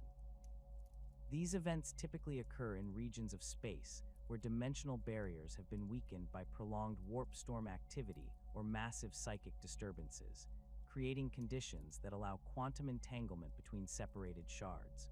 The resulting partial entities, while far from complete restoration, demonstrate capabilities that exceed individual shard power levels by orders of magnitude. The most documented coalescence event occurred in the Ghoul Stars region, where 3 Nightbringer shards achieved spontaneous reunification during a massive warp storm that lasted for several centuries. The resulting entity, while possessing only a fraction of the original Nightbringer's power, proved capable of manifesting across multiple star systems simultaneously and demonstrated the ability to accelerate entropy on planetary scales. Imperial forces attempting to investigate the region reported encountering zones where time itself appeared to be aging at accelerated rates, with entire fleets experiencing decades of wear and decay within hours of entering affected areas. The implications of shard coalescence extend beyond simple power multiplication to include the restoration of original Catan personality characteristics and strategic thinking capabilities. Reunited fragments demonstrate planning abilities that far exceed those of individual shards, showing evidence of long-term strategic thinking that spans millennia and the ability to coordinate complex operations across galactic distances. These enhanced capabilities make partially restored Catan entities exponentially more dangerous than their component shards, as they can anticipate and counter the containment strategies that prove effective against individual fragments. The potential scenarios for complete Catan restoration paint pictures of galactic transformation that would render the current balance of power completely irrelevant. A fully restored Void Dragon would possess the capability to seize control of every technological device in the galaxy simultaneously, turning the Imperium's own infrastructure against its populations, while corrupting machine spirits and artificial intelligences on an unprecedented scale. The entity's mastery over technology would make conventional resistance impossible, as weapons would refuse to fire, vehicles would turn against their operators, and communication networks would serve the Star God's purposes rather than their intended users. The restoration of the Nightbringer would create conditions where entropy itself becomes weaponized against organic life, with the entity's presence accelerating decay and death throughout entire sectors. Planets within the Nightbringer's sphere of influence would experience rapid aging that transforms thriving worlds into lifeless husks within decades, while their populations succumb to accelerated senescence that reduces centuries of life to mere years. The psychological impact of witnessing such universal mortality would likely cause the collapse of organized resistance as civilizations despair in the face of inevitable extinction. A reconstituted deceiver would pose perhaps the most insidious threat, using its mastery of manipulation and misdirection to turn the galaxy's various factions against each other, while concealing its own involvement in the resulting conflicts. The entity could impersonate key leaders across multiple species, issuing contradictory orders and spreading false intelligence that would create cascading conflicts throughout the galaxy. The resulting chaos would weaken all potential opposition while providing the deceiver with opportunities to eliminate threats through proxy warfare rather than direct confrontation. The theoretical role of Catan entities in the galaxy's ultimate fate extends beyond simple conquest to encompass fundamental alterations in the nature of reality itself. The Star God's mastery over physical laws would allow them to reshape the universe according to their preferences, potentially creating conditions that favor their continued existence while making organic life impossible. These modifications could include alterations to fundamental constants that govern atomic structure, changes to the flow of time that prevent biological evolution, or the implementation of physical laws that actively hostile to carbon-based chemistry. The connection between Catan restoration and the heat death of the universe represents one of the most disturbing aspects of the prophecies, as several texts suggest that the star gods view universal entropy as their ultimate enemy rather than organic life. The Catan's original nature as energy-feeding entities means that their long-term survival depends on maintaining sources of usable energy throughout the cosmos, a goal that becomes increasingly difficult as the universe ages and available energy becomes more diffuse. The complete elimination of organic life would remove competitors for energy resources, while allowing the Catan to implement galaxy-wide engineering projects designed to concentrate and preserve usable energy for their own consumption. The theoretical Catan victory over entropy would involve the construction of massive stellar engineering projects that could harvest energy from black holes, manipulate the expansion rate of the universe itself, or create artificial pocket dimensions where thermodynamic laws operate according to Catan preferences rather than natural constants. These projects would require the complete transformation of the galaxy into a machine designed to serve Catan energy requirements, with every planet converted into components of vast computational or energy collection systems. The resulting universe would bear no resemblance to current reality, existing solely to sustain Catan consciousness across infinite timescales. The emergence of the Tyranids from beyond the galactic rim has created additional variables in Catan restoration scenarios, as these extragalactic predators represent a threat that even restored star gods would need to address. The Tyranids' complete consumption of biological matter and their ability to adapt to virtually any threat could theoretically pose challenges to Catan dominance, particularly if the Hive fleets developed countermeasures to reality manipulation or found ways to consume the exotic energies that sustain Catan consciousness.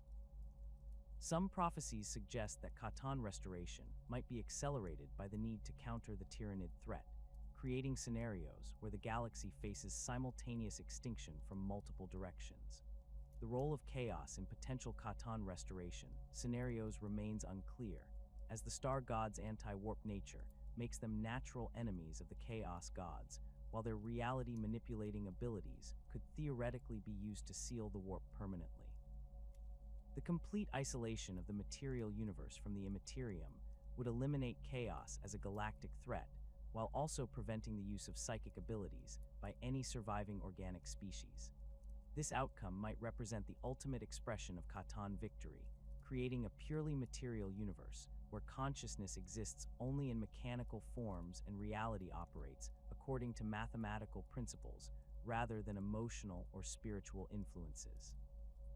The current signs of increasing Catan influence throughout the galaxy suggest that the prophesied restoration may already be beginning, though the process remains in its earliest stages.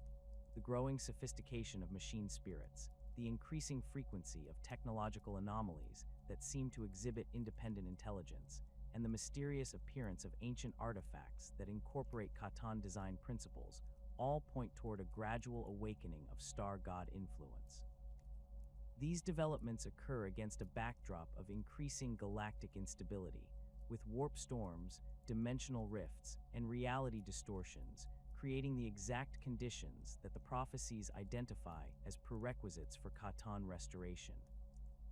The ultimate fate of the galaxy may depend on the actions taken by current galactic powers in response to these emerging threats, though the prophecies suggest that most possible interventions would only delay rather than prevent the eventual restoration of Catan dominance.